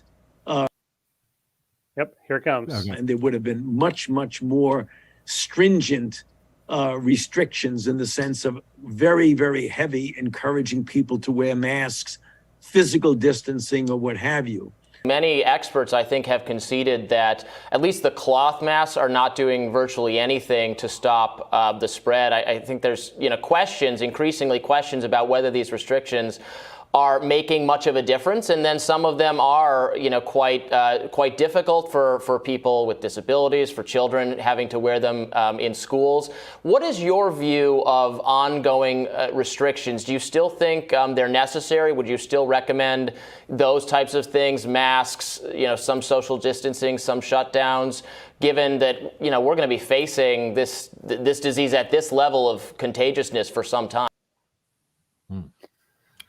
That's great TV. I recommend people go to YouTube, to the Rising's channel on YouTube, and watch the whole thing and read Robby's piece at Reason.com about it.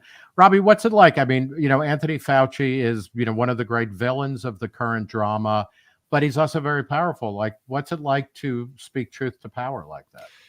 I think he really deserves, frankly, that label of villain. You saw a little bit of it there. If he could do it all over again, I think many people say if we could do it all over again, a lot of things would have been different. Yeah. Schools would have stayed open, et cetera, and so on. But his takeaway is that, no, we needed to lock down harder. We needed to mask harder. We needed to social distance harder. It's clear he has some admiration for what they've been able to do in China, pursuing the zero COVID policy, something that now, people languishing under much, much greater tyranny than any of us have ever come close to facing, they're rising up and demanding their freedoms. And it's very admirable. And I think it says something that so many of our own government health advisor officials dream about what they could do with greater state capacity, to use the kindest way of describing that sort of authoritarianism. Yeah. Robby, I mean, I feel like you and I and several other people at Reason were like years ago, like starting to bang our heads against the wall with a lot of this stuff, whether it was kind of the persistence of various COVID restrictions past any like sensible utility or like justification. Also kind of like the policing of discourse around questions like around the lab leak theory, which you raised with Fauci as well in that interview. Like, how do you view, Reason's role in that conversation? And I guess specifically, like your role as a commentator at Reason is being able to kind of question that conventional wisdom, while also, the balancing act of there's lots of like legitimately crazy people out there speculating about things. Well, look, I think it's become very clear that a lot of critics on the right of the policing of the discourse on social media, where so many of us live and where so much important discussion of public policy is taking place, the right and some elements of the left, the contrarians were very right that the rules were being set in bad places to limit conversations. But where they erred was in concentrating on what the social media platforms have done that's wrong. And then their solutions have been terrible. Let's break them up. Let's put the government more in charge of what they're going to do. Let's punish them. We are just beginning to, and I think Reason, all of us have really been at the forefront of understanding how at the root of so many of these bad decisions was the federal government, was the CDC, was the Department of Justice, was national security advisors, if you're talking about the Russian misinformation, et cetera. At every turn, and I'm working on actually a big story for us right now. It'll be in our magazine. I'm just putting the finishing touches on it, really looking in deep. And I got some original documentation that I'll be excited to share of how government officials were in constant contact with social media companies, encouraging, pushing terrible moderation decisions that limited all of our ability to discuss the pandemic and other subjects in thoughtful, nuanced, and true ways. So that's something I think libertarians bring to the table, to reset the conversation where it should be, or the criticism toward what big government has done to big tech. It's not just the platforms; it's the government. One of the gifts that you can get if you donate, if you make a tax-deductible donation to Reason, go to reason.com/donate. If you're on YouTube, smash that donate button at the bottom of our channel page. Is Robby's Tech Panic, which is about the freak out. I mean, really a moral panic, a technological panic over social media, because people are pissed about other things and they're trying to break up Facebook, which is Meta now, and they'll get all of these companies in their crosshairs just as people have left them en masse, it seems. Robby, one of the things that's going on now, with Elon Musk taking over Twitter, and Twitter just today announced, or there were a bunch of stories about how it's not going to, enforce COVID misinformation policies, and you can see people's heads exploding all over the place. Why is free speech in the tech space, in the social media space, so important? Oh, it couldn't be more important. This is where so many conversations about public policy are taking place. This is where journalists live. it is true, and it's not true in the legal sense that like Twitter is the new public square, but I think it's basically true in a kind of philosophical sense. And look, we should not limit these companies' rights to do moderation as they see fit. And I think someone like Elon Musk has articulated some good policies and wants to reverse some things I think were really bad about how Twitter was being run. Mm-hmm. He's doing it in a very frenetic and chaotic way. But I think we should give it time to see how this vision turns out. But if we lose, and we've seen what happened. I mean, the pandemic is just such a clear example of the vast expansion of government ability to regulate speech, of armies of bureaucrats behind the scenes having significant input about what you're allowed to say about true subjects you were not allowed to discuss, to make reference to the lab leak for months on Facebook. Now that's a theory that has enough mainstream credibility that we're allowed to address it, that mainstream reporters are talking about it. But journalists, mainstream journalists, in a very, I think, harmful and almost self-sabotaging way, have decided that misinformation is the great crisis of our time. That was their explanation for why Hillary Clinton won over Donald Trump. Not that Donald Trump won. Or rather than Donald Trump. Yeah, I was giving what the mainstream media view of it is. Well, Hillary won, but misinformation, stopped them. And that was, I think, a really unhealthy way of viewing it. But they've become just obsessed with it. And can we go ahead? I was going to say the story that you're most proud of. When we asked everybody, what's your favorite story of the past year? What's your favorite story with your time and reason? You picked the piece. It was a massive signature piece for you, and it's very much in kind of Reason tradition of kind of showing a larger story that people missed.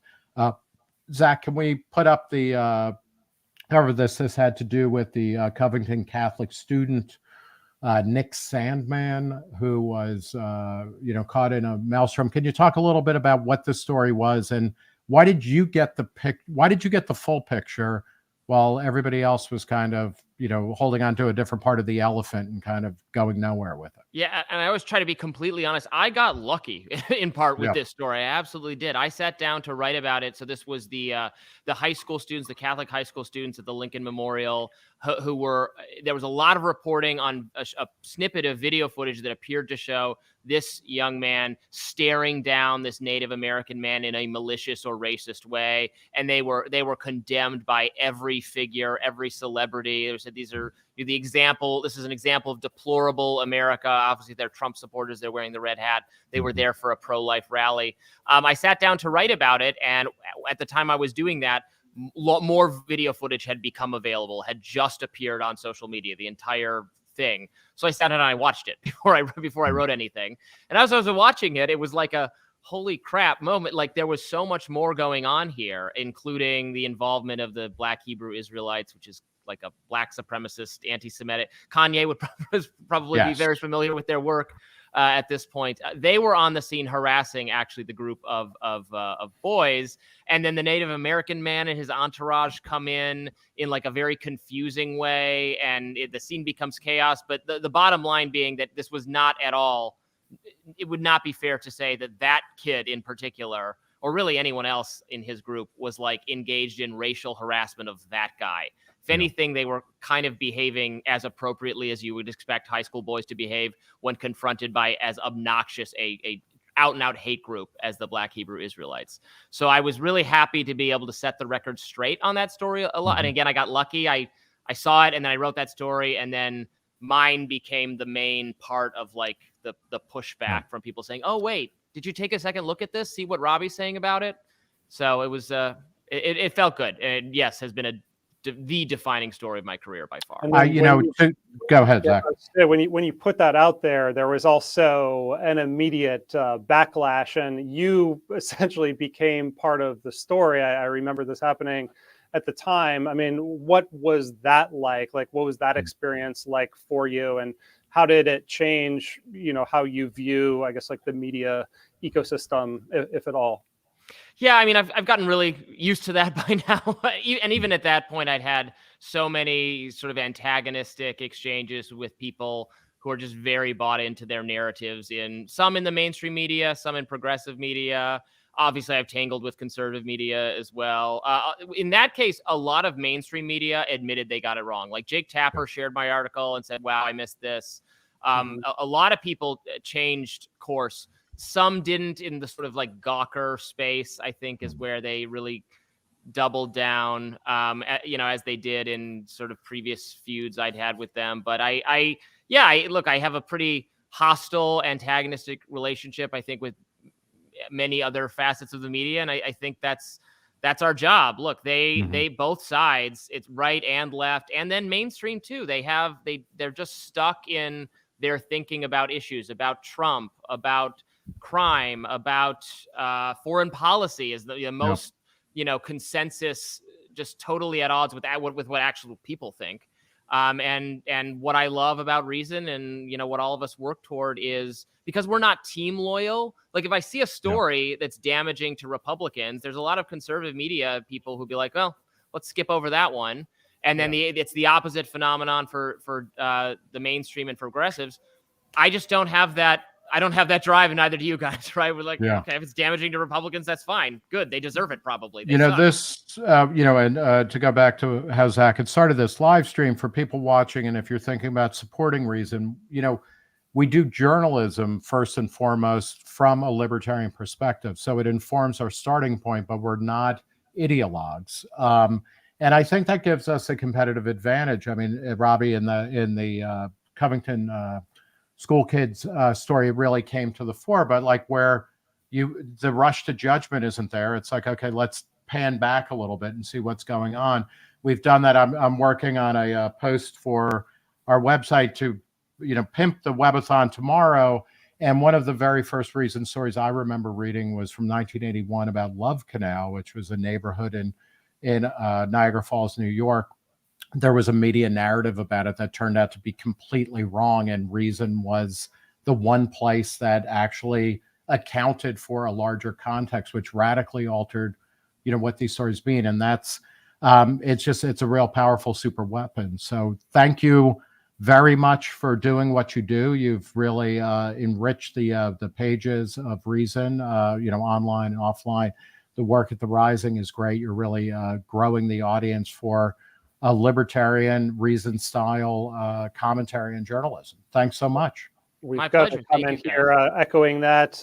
Lucas, love you on the Hill, Robby, though not sure how you get along with your co-hosts sometimes with the wild stuff Bree says. You've got really good chemistry with her. That was a good, I thank you for having me on, by the way. You both asked good questions. She was asking some challenging questions about regulation, financial regulation, and the crypto space. But yeah, could you talk just a little bit about that specific dynamic and just, kind of venturing out into the world of engaging in a really pointed way with people who fundamentally disagree with you? Yeah, it's every day is a wild one. Brianna, my co-host for most of the time, I have a couple other co-hosts as well. Brianna Joy Gray is a former press secretary for Bernie Sanders, so she's a Democratic socialist. So we have areas of agreement on foreign policy, even some aspects of COVID, I would say, a lot of free speech stuff. But we also disagree passionately about a number of things. Student loans, we fight to the death on student loan forgiveness. She's wildly in support of it. I think, this is a scandal. And at the very least, if we're going to do it, we have to reform the entire higher education sector. That's another conversation. But it's fun. And we have actual debates. And so much of mainstream media is just, I don't mean to sound like a broken record and keep bashing them, but you turn on cable news and it's just people who agree with each other telling the audience what they want to hear. And we try not to do that, I think in the same way that Reason tries not to do that. Obviously, we have an audience that's interested in our perspective.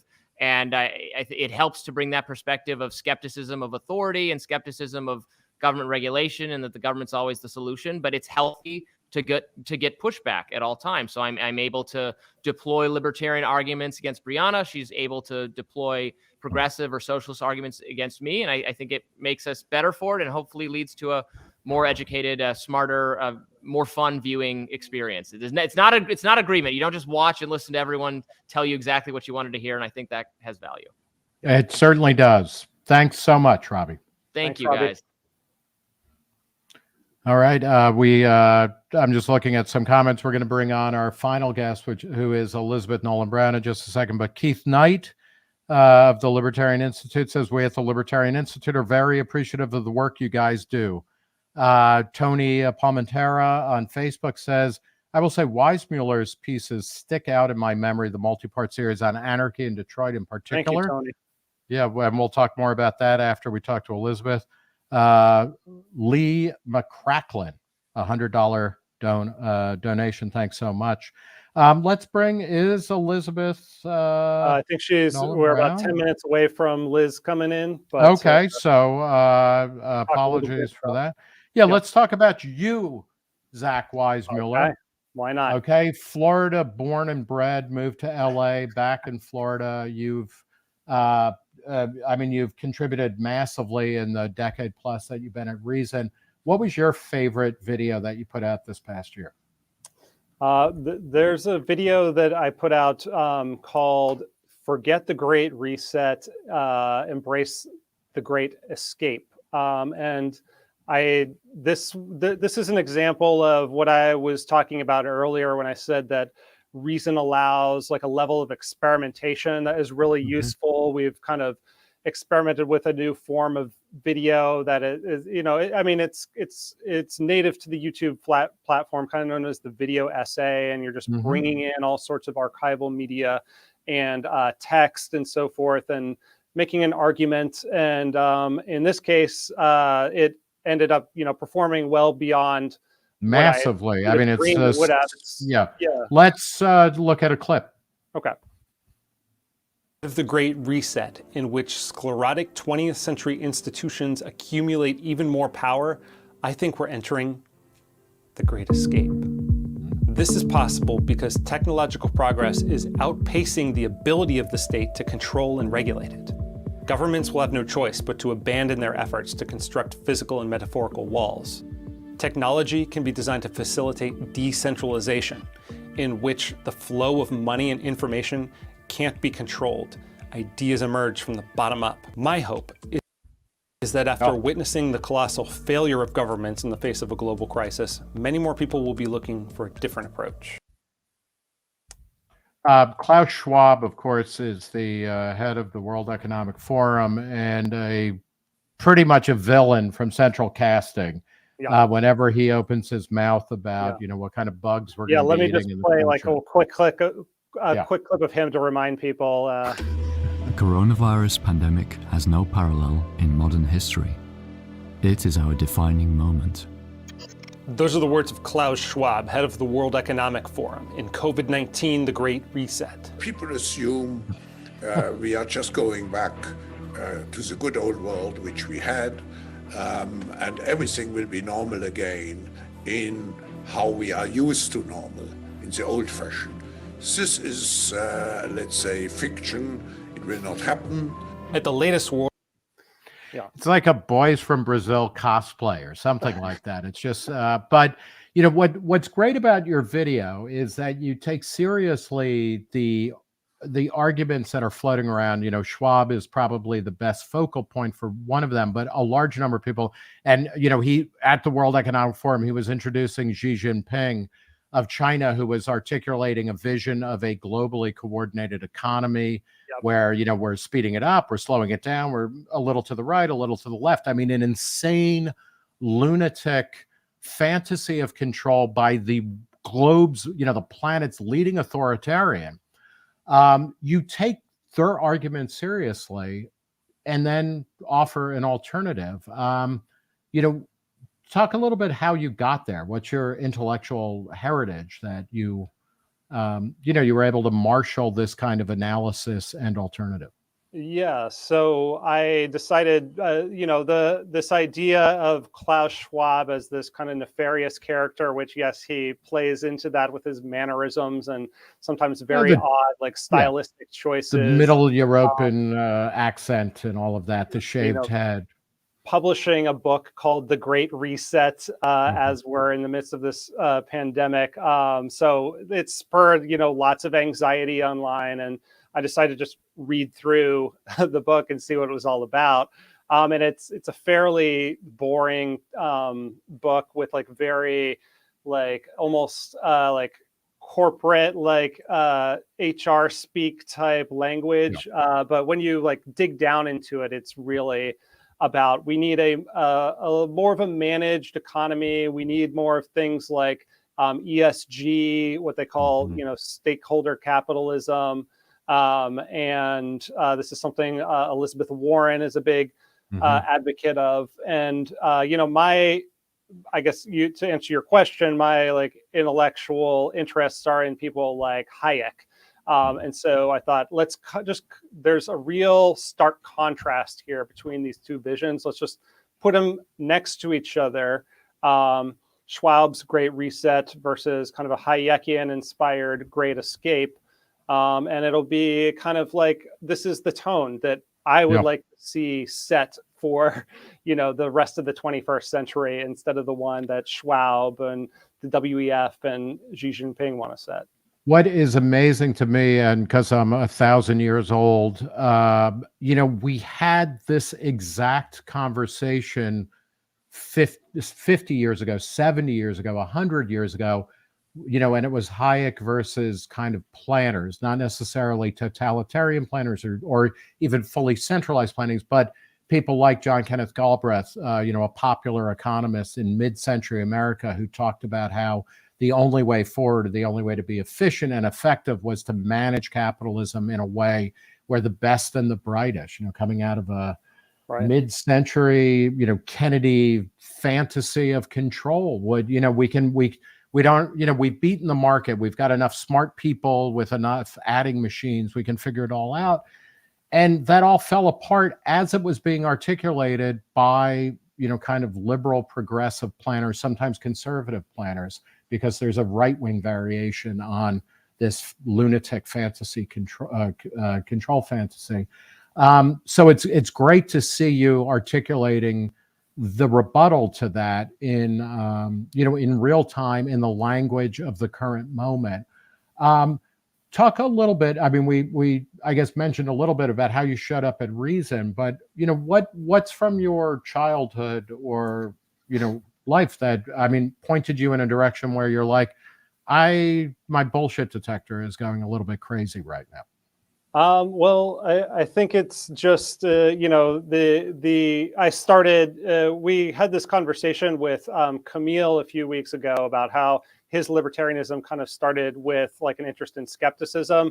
I kind of had that same journey. I was interested in like the skeptic movement, and then that kind of led me to libertarianism. And then Hayek really is the ultimate skeptic in a lot of ways. He's the skeptic of any sort of central planning, because he believes that once you get further and further away from like the primary source of information, the less like legible it becomes. And that's why I think his ideas have actually become even more vital than when he was writing, in the 30s and 40s. And we had that big disruption in the mid-century between the Depression and World War II, which created this, modern like technocratic state that we all live under.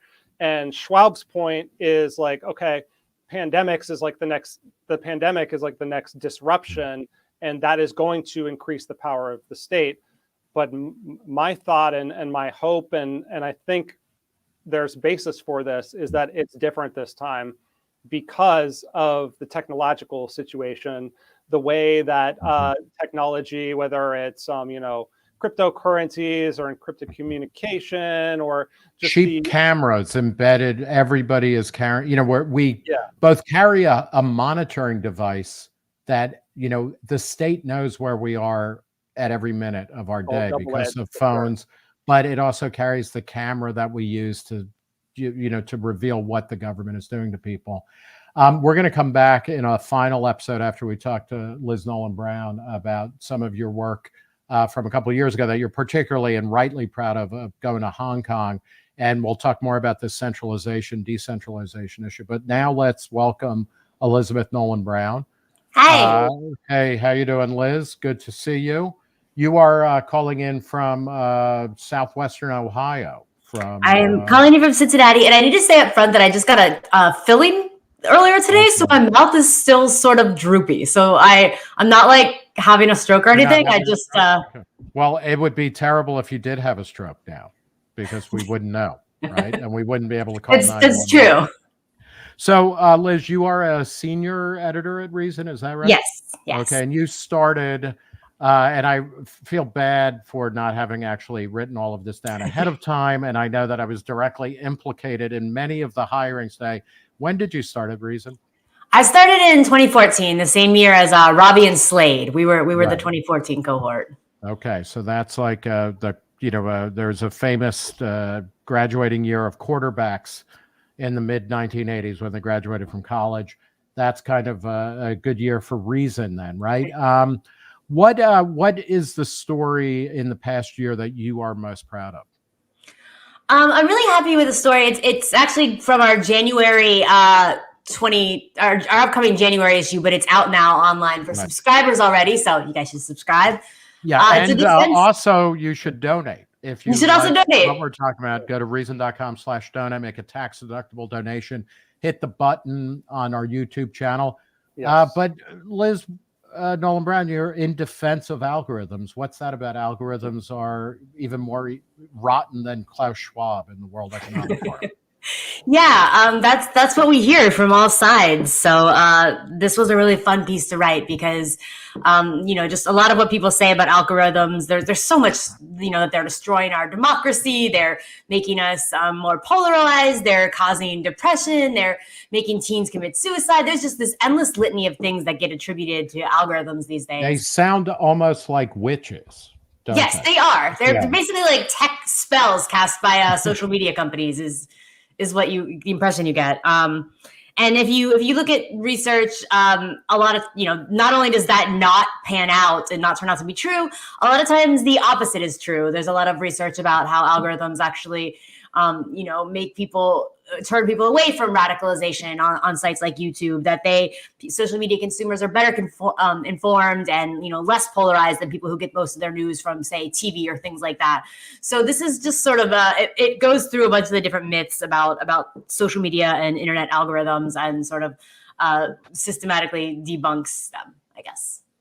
I feel like something that you and I have in common, Liz, is like a lot of our work focuses on like these tools and tools inherently can be used to build something or to destroy something or just be destructive. They're double-edged.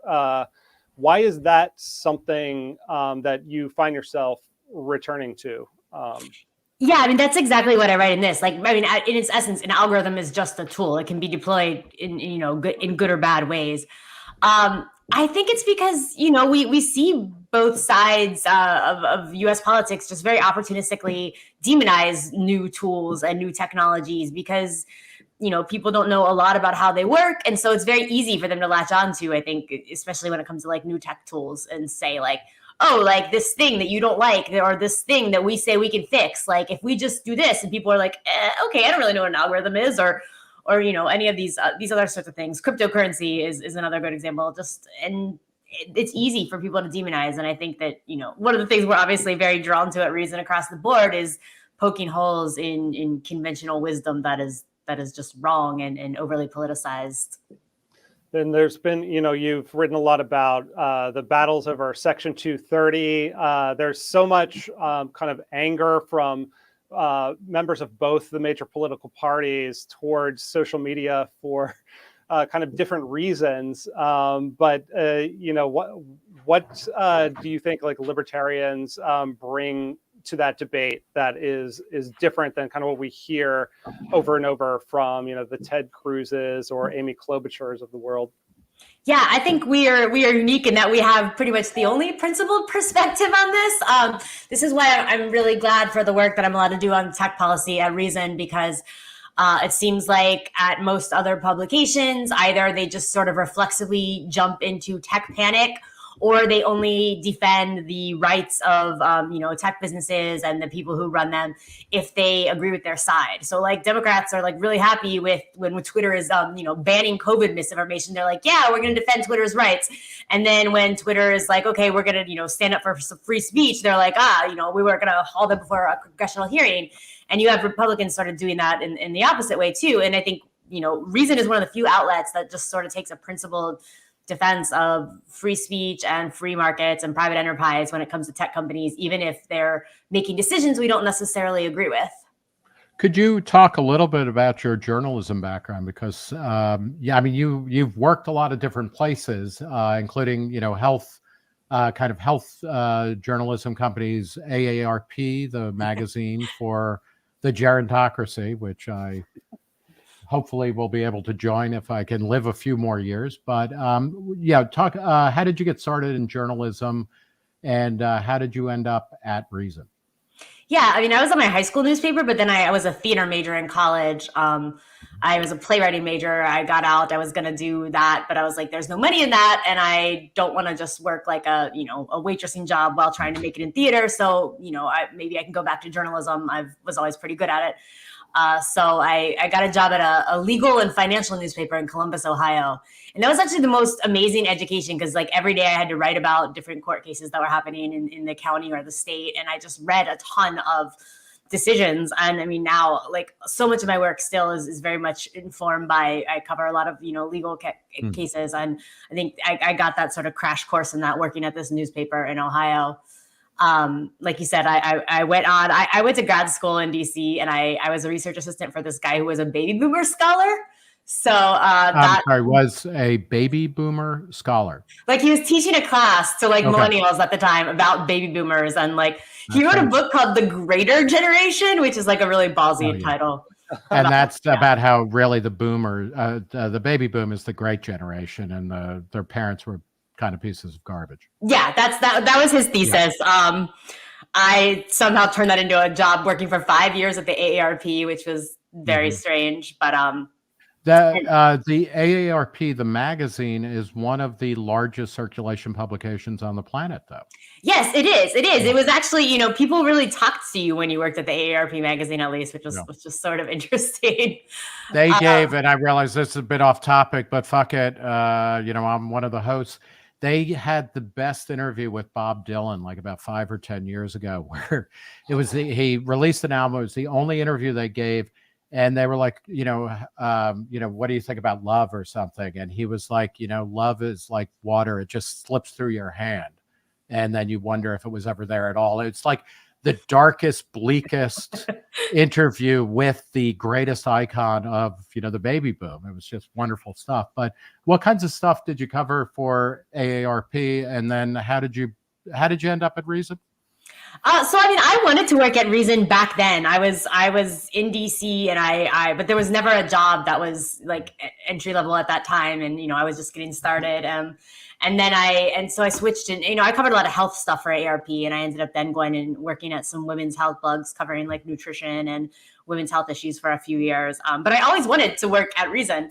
And so in 2013, a job I saw it opened up as a staff editor, and I applied and I got it. I was very excited. Our good luck. How did you grow up libertarian, or do you consider yourself libertarian? How Yes. How did that evolve? It turns out my dad is very libertarian. Like he voted for a lot of libertarian candidates. My parents are both very, they're Midwesterners, suburban Ohio, but they really are the quintessential sort of Ohio swing voters too. But when you talk to them, a lot of their opinions are very libertarian, even though neither of them has ever necessarily identified that way. So much so that I didn't know it was a thing until after college. And my very first job out of college was a very boring administrative job. And I was just like sitting there all day, like applying for anything and anything I could find online that I thought might like get me somewhere else. And I saw the Institute for Humane Studies summer seminars that they used to do for college students and recent graduates. And it was like, I went to Washington, D.C. It was like a week-long crash course in libertarianism. They gave me a subscription to Reason Magazine. They gave me Jacob Solom's book. They gave me a bunch of Cato Institute scholars books. And I was like, it was just, like, wow, this is what I've been this is what I've been all along. I just didn't know this was a thing. I used to just think like I don't fit anywhere in politics. And so it was eye-opening. Wow. Your favorite story from your time at Reason is a cover story from a few years ago. The war on sex trafficking is the new war on drugs. Can you tell us a little bit about what's that story about and how did you come to write it?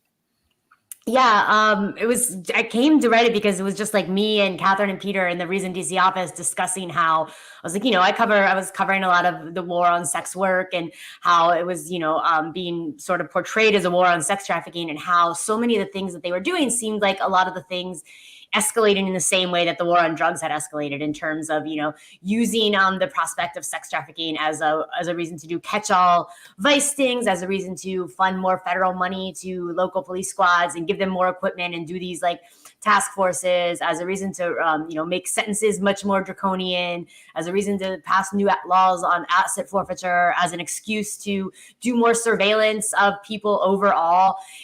It was just very much in the same way that, they were using sex trafficking as a reason to expand the police state and the surveillance state, essentially. And so a lot of my work I've done in the past 8 or 9 years now at Reason has been on this same theme. But this was the first big piece where we sort of laid it all out and, talked about how this idea that we were in the middle of a human trafficking epidemic was overblown, and how it was being used as a political excuse by a lot of people, and where that came from and what the effects were. And I think this makes the first sort of comprehensive case for this. And again, it's the kind of work that I could only do at Reason. I think now that there's a lot more acceptance for the idea that a lot of what's called sex trafficking busts or human trafficking busts is actually just prostitution busts or generalized petty vice busts or excuses for surveillance. But like back in 2014, 2015, that was not an idea that was out there at all. And people were really, reacting sort of like very negatively to it, a lot of people, because they were just like, what, you're saying that like, sex trafficking isn't a real problem, which is not, what we were saying. I think that we actually really helped turn the tide on this conversation. What two things, and I was just talking about that story or your work with somebody the other night.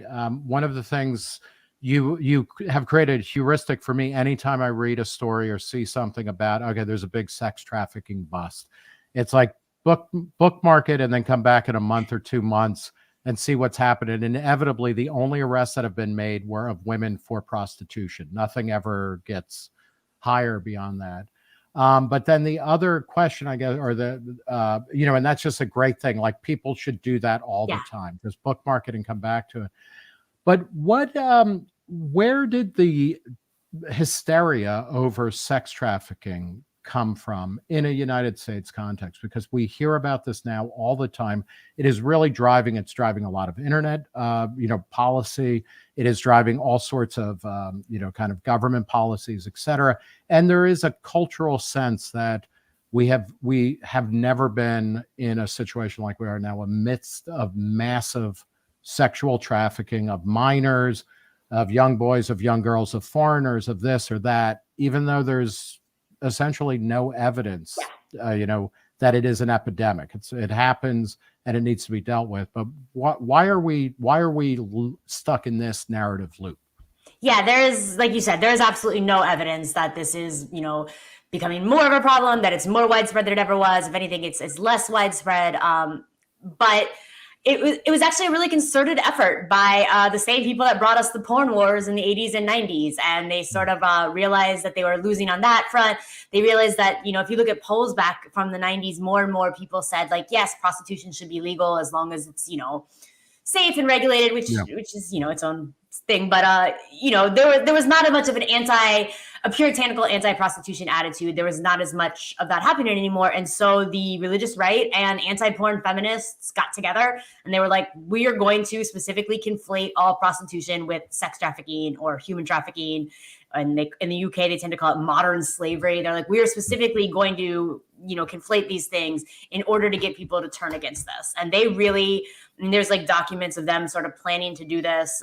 They really were the ones that pushed the first federal anti-sex trafficking law, which was passed in 2000. And people often say like, oh, we didn't have that law until 2000, but like there were other laws that prevented that same thing. It just wasn't, we weren't calling it sex trafficking.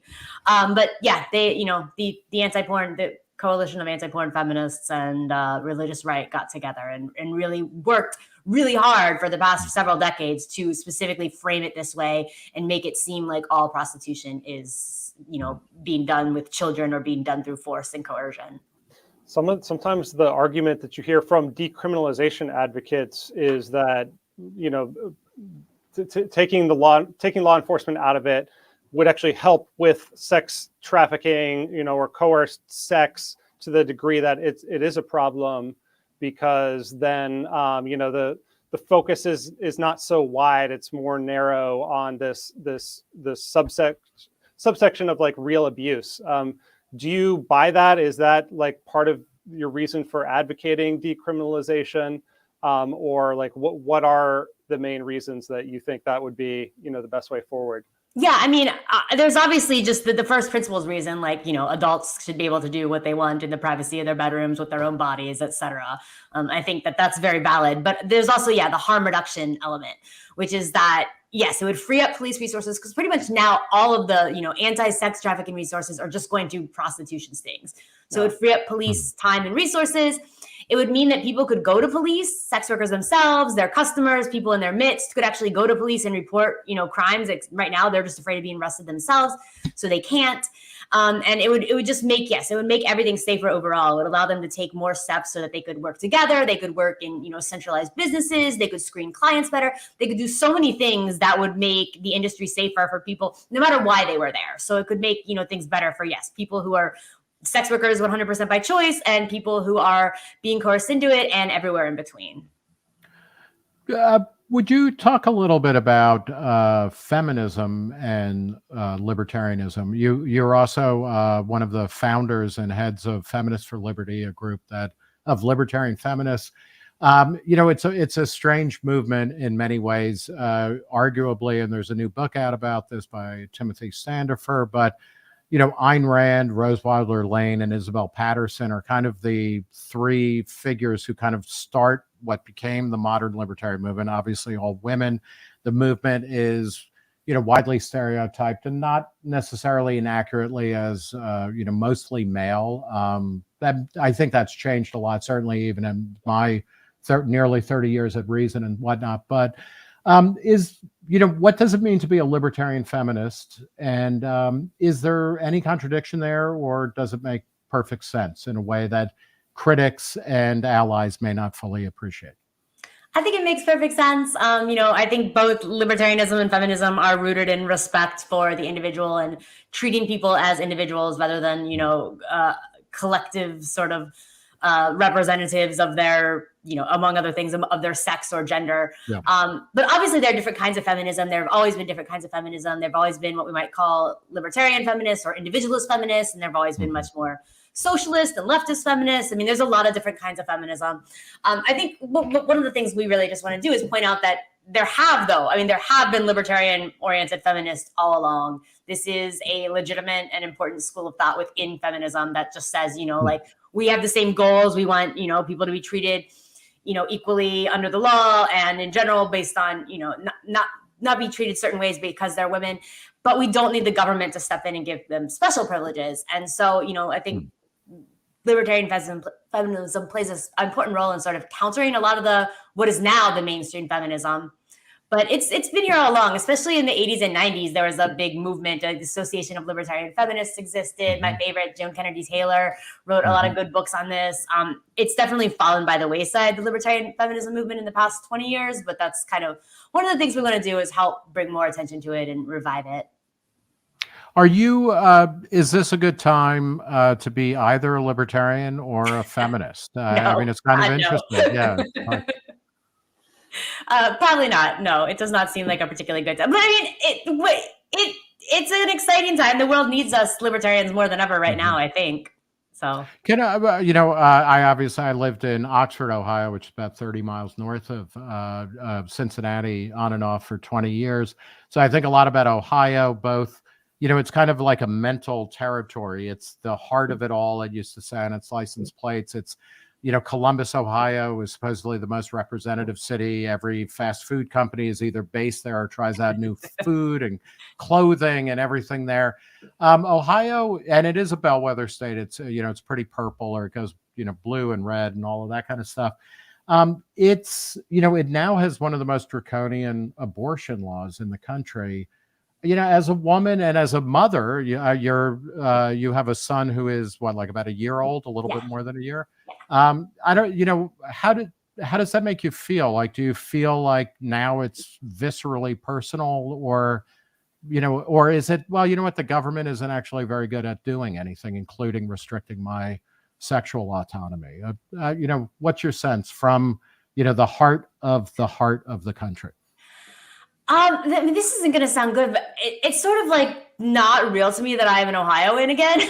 Like I grew up here, but then I was away for about 20 years. And I moved back in late 2020. So, it almost feels like, Ohio politics are like a thing that is separate from me, which I need to get over, because they're definitely not now. So I don't think I feel it particularly viscerally in any way, but it is very disappointing, and it makes me want to get more involved in politics at the local level here. Well, it could be worse. You could be in Indiana or Kentucky, right? I love Kentucky. We can talk shit about Indiana all you want, but I'm going to defend Kentucky. I was also, now, and we mentioned generations in the past, but you and Zach, millennials you're just like, fucking moving back home. Right? Yeah. We're also ancient, which is hilarious. Yes. I love when people talk about millennials like we're young now. You're like, guys, we're 40. Yeah. Yeah. It's your best years are behind you. I'm sorry that I had to tell you in this forum, but there it is. Well, hey, you seem to be talking up the gerontocracy, so I go back and forth. What I really dislike, I hate the gerontocracy, and I talk a lot about how, growing up in the 80s and stuff, you would look at these old Soviet leaders and you were like, God, these fucking people are vampires. They're 1,000 years old and like they were in their 50s. And now we're living in a place where, people who are 80 are, running the country and things like that. It's disturbing as hell. But the younger people are terrible too. So it's like, it's just bad people all the way down, I suppose. No, it feels weird. There's people that I think are, I think of as old when I see them, like people in public figures, and then I realize they're like my age now. So that's a little disturbing. But what do you have on tap for 2023? What are your big hopes for in terms of reason, journalism, and breakthroughs and things like that? The big thing I'm working on right now, my next big feature, is about birth rates and how the panic over birth rates and how it's sort of leading to crazy policies on both the left and the right, and what a libertarian response is to that, beyond just like don't worry about it, because that's not very satisfying to people, even though I do think that there's some element of this represents people making their own individual choices, and we need to respect that. But also, how do we still take into account, possible issues that it brings without resorting to bigger government? But that's in the very nascent stages, so I don't have any answers to that yet. Okay. I got a couple of things, links I'll send you. It's a fascinating topic. And again, this also showcases kind of, I think a lot of reason stuff ends up in a place where it's, the right and the left are starting to kind of come to a consensus on similar policies, maybe starting from very different places, but you get this, both the right and the left are like, we really need to start using governments in order to increase birth rates. Yeah. And it's kind of like, that doesn't end well historically or, in any other way. Yeah, in any other countries that have tried it, it has not worked at all either. So, yeah, but it doesn't mean they can't waste a lot of trouble and cause a lot of misery, right? Correct. Yeah, didn't they try to give out like free cars in Hungary or something like that to get people to have babies? I don't know if it was Hungary, but it sounds like something they do in Hungary. Yeah, I don't know. Maybe there's a very long history of that, and yeah. And like half of the tax code is kind of impregnated with natalist assumptions and presumptions and things like that too. So that looks that'll be something really wonderful and great to look forward to. Thank you, Liz, for not just joining us today, but being at Reason and contributing absolutely some of the most memorable stuff that we have ever published in our 50+ year history. Thank you. Thanks, Thank you Liz. for having me on today. You bet. So if you find Liz Nolan Brown's journalism compelling, please help support it by going to reason.com/donate or hitting the button. If you're on our YouTube channel, hit the donate button. Your donations are tax deductible because we're published by a 501c3 research and educational nonprofit. So you can take a little bit of money from the tax man by giving us a gift, and it all goes to promoting and producing more and more journalism. That that's what we're asking you to do. We do it once a year, and this is that time. Thank you to Wilhelm Billy for a $20 donation. Heather Fezio says, big thanks to Reason from myself and my colleagues at Young Americans for Liberty. We're so grateful for the fantastic work you all do. Thanks, Heather. Yeah, and Rajkovsky says, I love how the parallel live stream right now is Alex Jones hosting Nick Fuentes and Kanye West. What a hilarious juxtaposition. Now, there's some truth to that, I suppose. So, Waldo Online writes, enjoy the Reason Roundup. Keep up the great work, Elizabeth, which is nice to hear. Big thanks to Reason from myself. This is Heather Fazio talking, and my colleagues at Young Americans for Liberty. We're so grateful for the fantastic work you all do. Thank you. That's really nice to hear. Love you on the Hill, says Lucas. Love you on the Hill, Robby, though not sure how you get along with your co-hosts. And Katherine Mangu-Ward, this is a little bit older, but when Robby was talking about a feature, she wrote, putting the finishing touches on that story, to Robby. So deadlines loom even during a webathon, telethon. Zach, we're going to close out in about 13 minutes or so. And, let's go back to this question about, Hong Kong protests, the Great Reset and the Great Escape. In 2019, you actually traveled to Hong Kong when protests were busting out in a big, profound way. What was that experience like, and what did you find, and how does it help you make sense of what's going on now in Hong Kong, and throughout China, actually more broadly, where there are massive ongoing demonstrations against zero COVID policy there? Yeah, and I'll just share the kind of the intro to that video quick, and then tell you some of my thoughts about it. The protests that have consumed Hong Kong for more than 3 months started because of a proposed bill that would have made it easier for mainland China to extradite citizens from this semi-autonomous city. Violent clashes between protesters and police culminated in a confrontation at a subway station on August 31st when police appeared to beat demonstrators with batons, possibly resulting in one fatality, though authorities dispute that claim.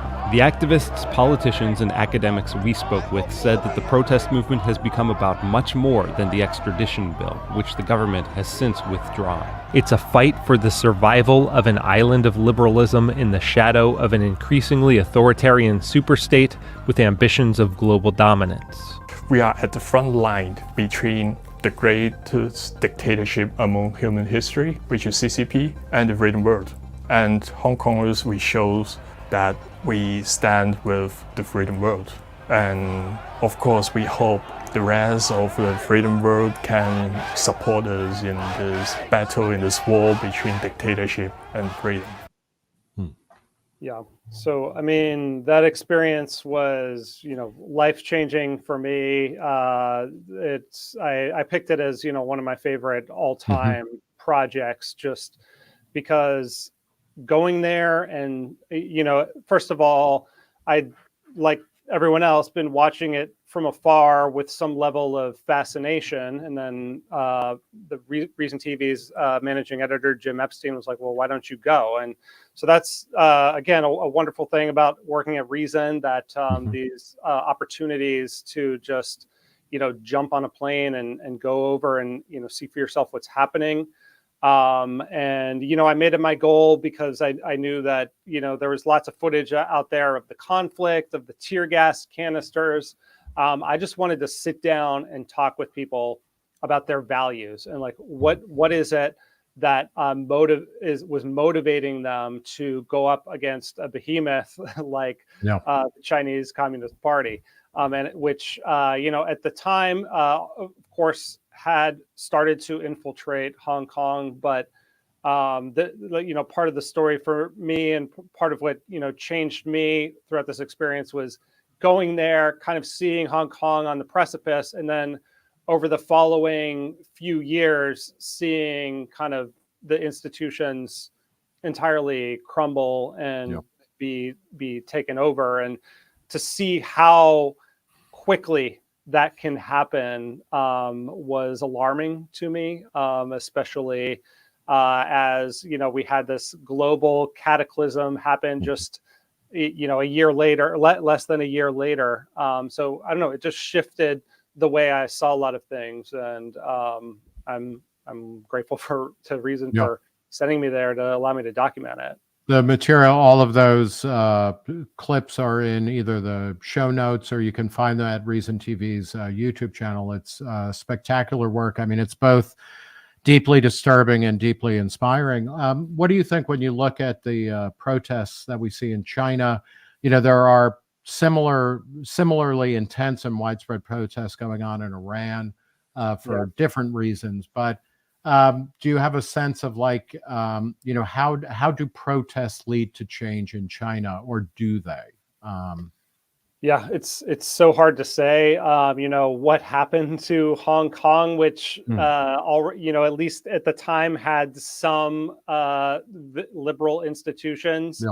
The fact that that was kind of swamped it makes me a little bit pessimistic, I gotta say. But the optimistic side of me is like, well, the reason this is happening in places like Hong Kong and I mean in China and Iran is that the communications technology allows this kind of coordination. I mean, that was crucial to the Hong Kong protests, was the ability to use encrypted apps, to use airdrop, to have this kind of flowing type thing. They adopted the Bruce Lee, be like water type mentality. In China, it's a lot harder because everything is already locked down, and unfortunately, companies like Apple have disabled some of the mechanisms like airdrop, which were allowing people to get around that.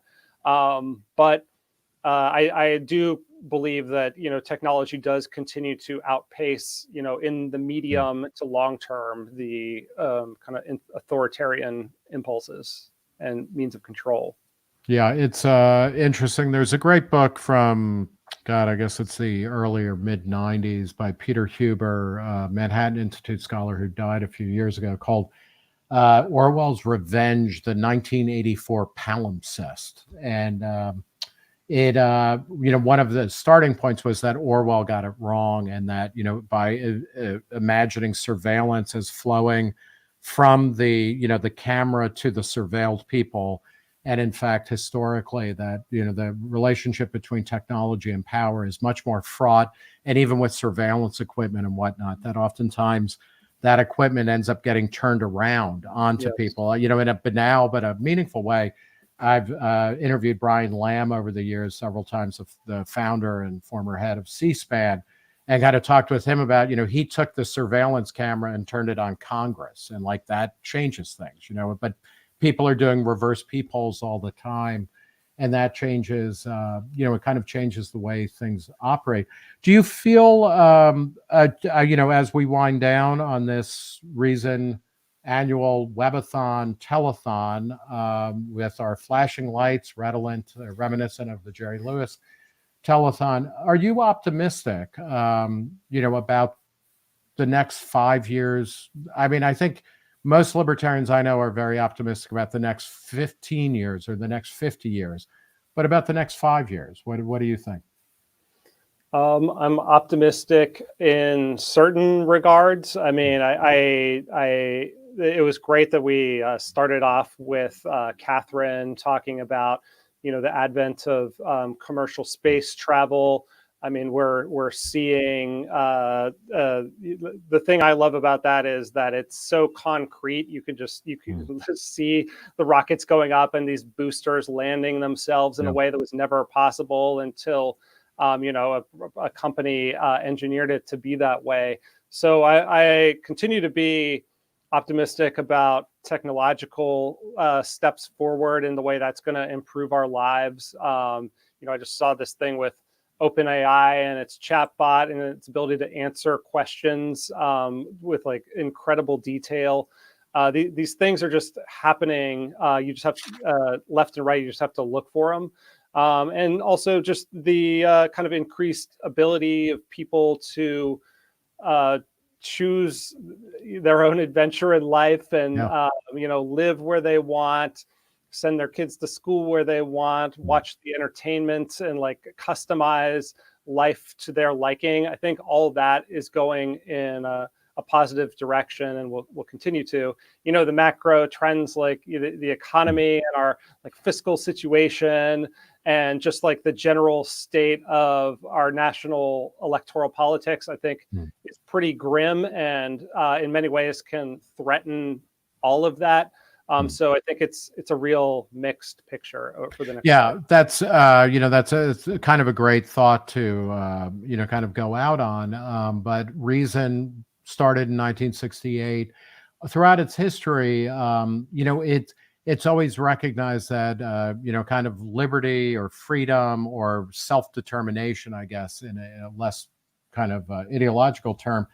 It's never. It's rare when it's happening. It's all going in the same direction. Like there's always a mix. And one of the things that's fascinating to me, when I joined Reason in the fall of 1993, in October of 93, and I moved to LA, and it was, I was able to see the entire magazine run. It wasn't online at the time, and it was fascinating to see in the 70s, which the 70s were a terrible decade for many, many things, particularly kind of broad economic issues were not great. There were a lot of problems in the United States, et cetera. Urban life was decaying rapidly in the 1970s. But there were also all of these massive increases culturally and in lifestyle. And, there was so much freedom. So like on the one hand, things were getting shittier. On the other hand, all of this other stuff was happening in a good way. And then years later, I mean, we could recognize that things like the groundwork for the personal computer revolution, which ultimately led to the internet and whatnot, those tracks were being laid in the 70s, even as people were thinking, nothing good was being made anymore in America or elsewhere. So it's kind of in Reason's DNA to always be recognizing that, freedom doesn't advance, in one direction all at the same time. And that there's many different types of sources of power, sources of repression, sources of innovation, sources of liberation. And it's good to always be kind of taking in a 360-degree view, because there's a lot of awful things going on, specifically from a libertarian perspective, but there's also a lot of really fantastic things going on. Yeah, and there's this shift that we're still going through where people are kind of trying to find their footing of like what institutions to trust, which ones are trustworthy. A lot of that has been thrown massively into question because of the last couple of years.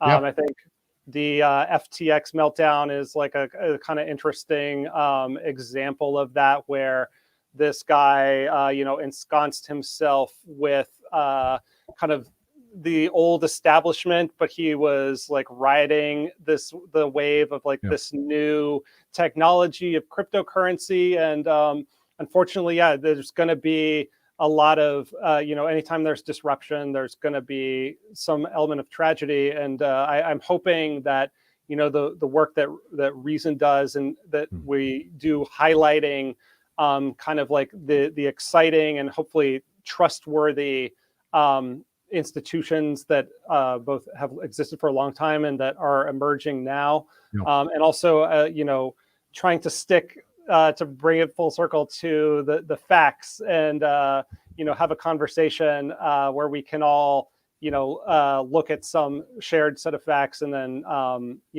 we might be coming from slightly different perspectives, but at least we're like committing to having a conversation based on that understanding. Yeah, I think that's a great way to talk about it. And, facts are arguments, right? That are kind of settled arguments. So we're always going to be coming up with new facts because things change and things like that. But rooting it in, rooting our conversations in something concrete.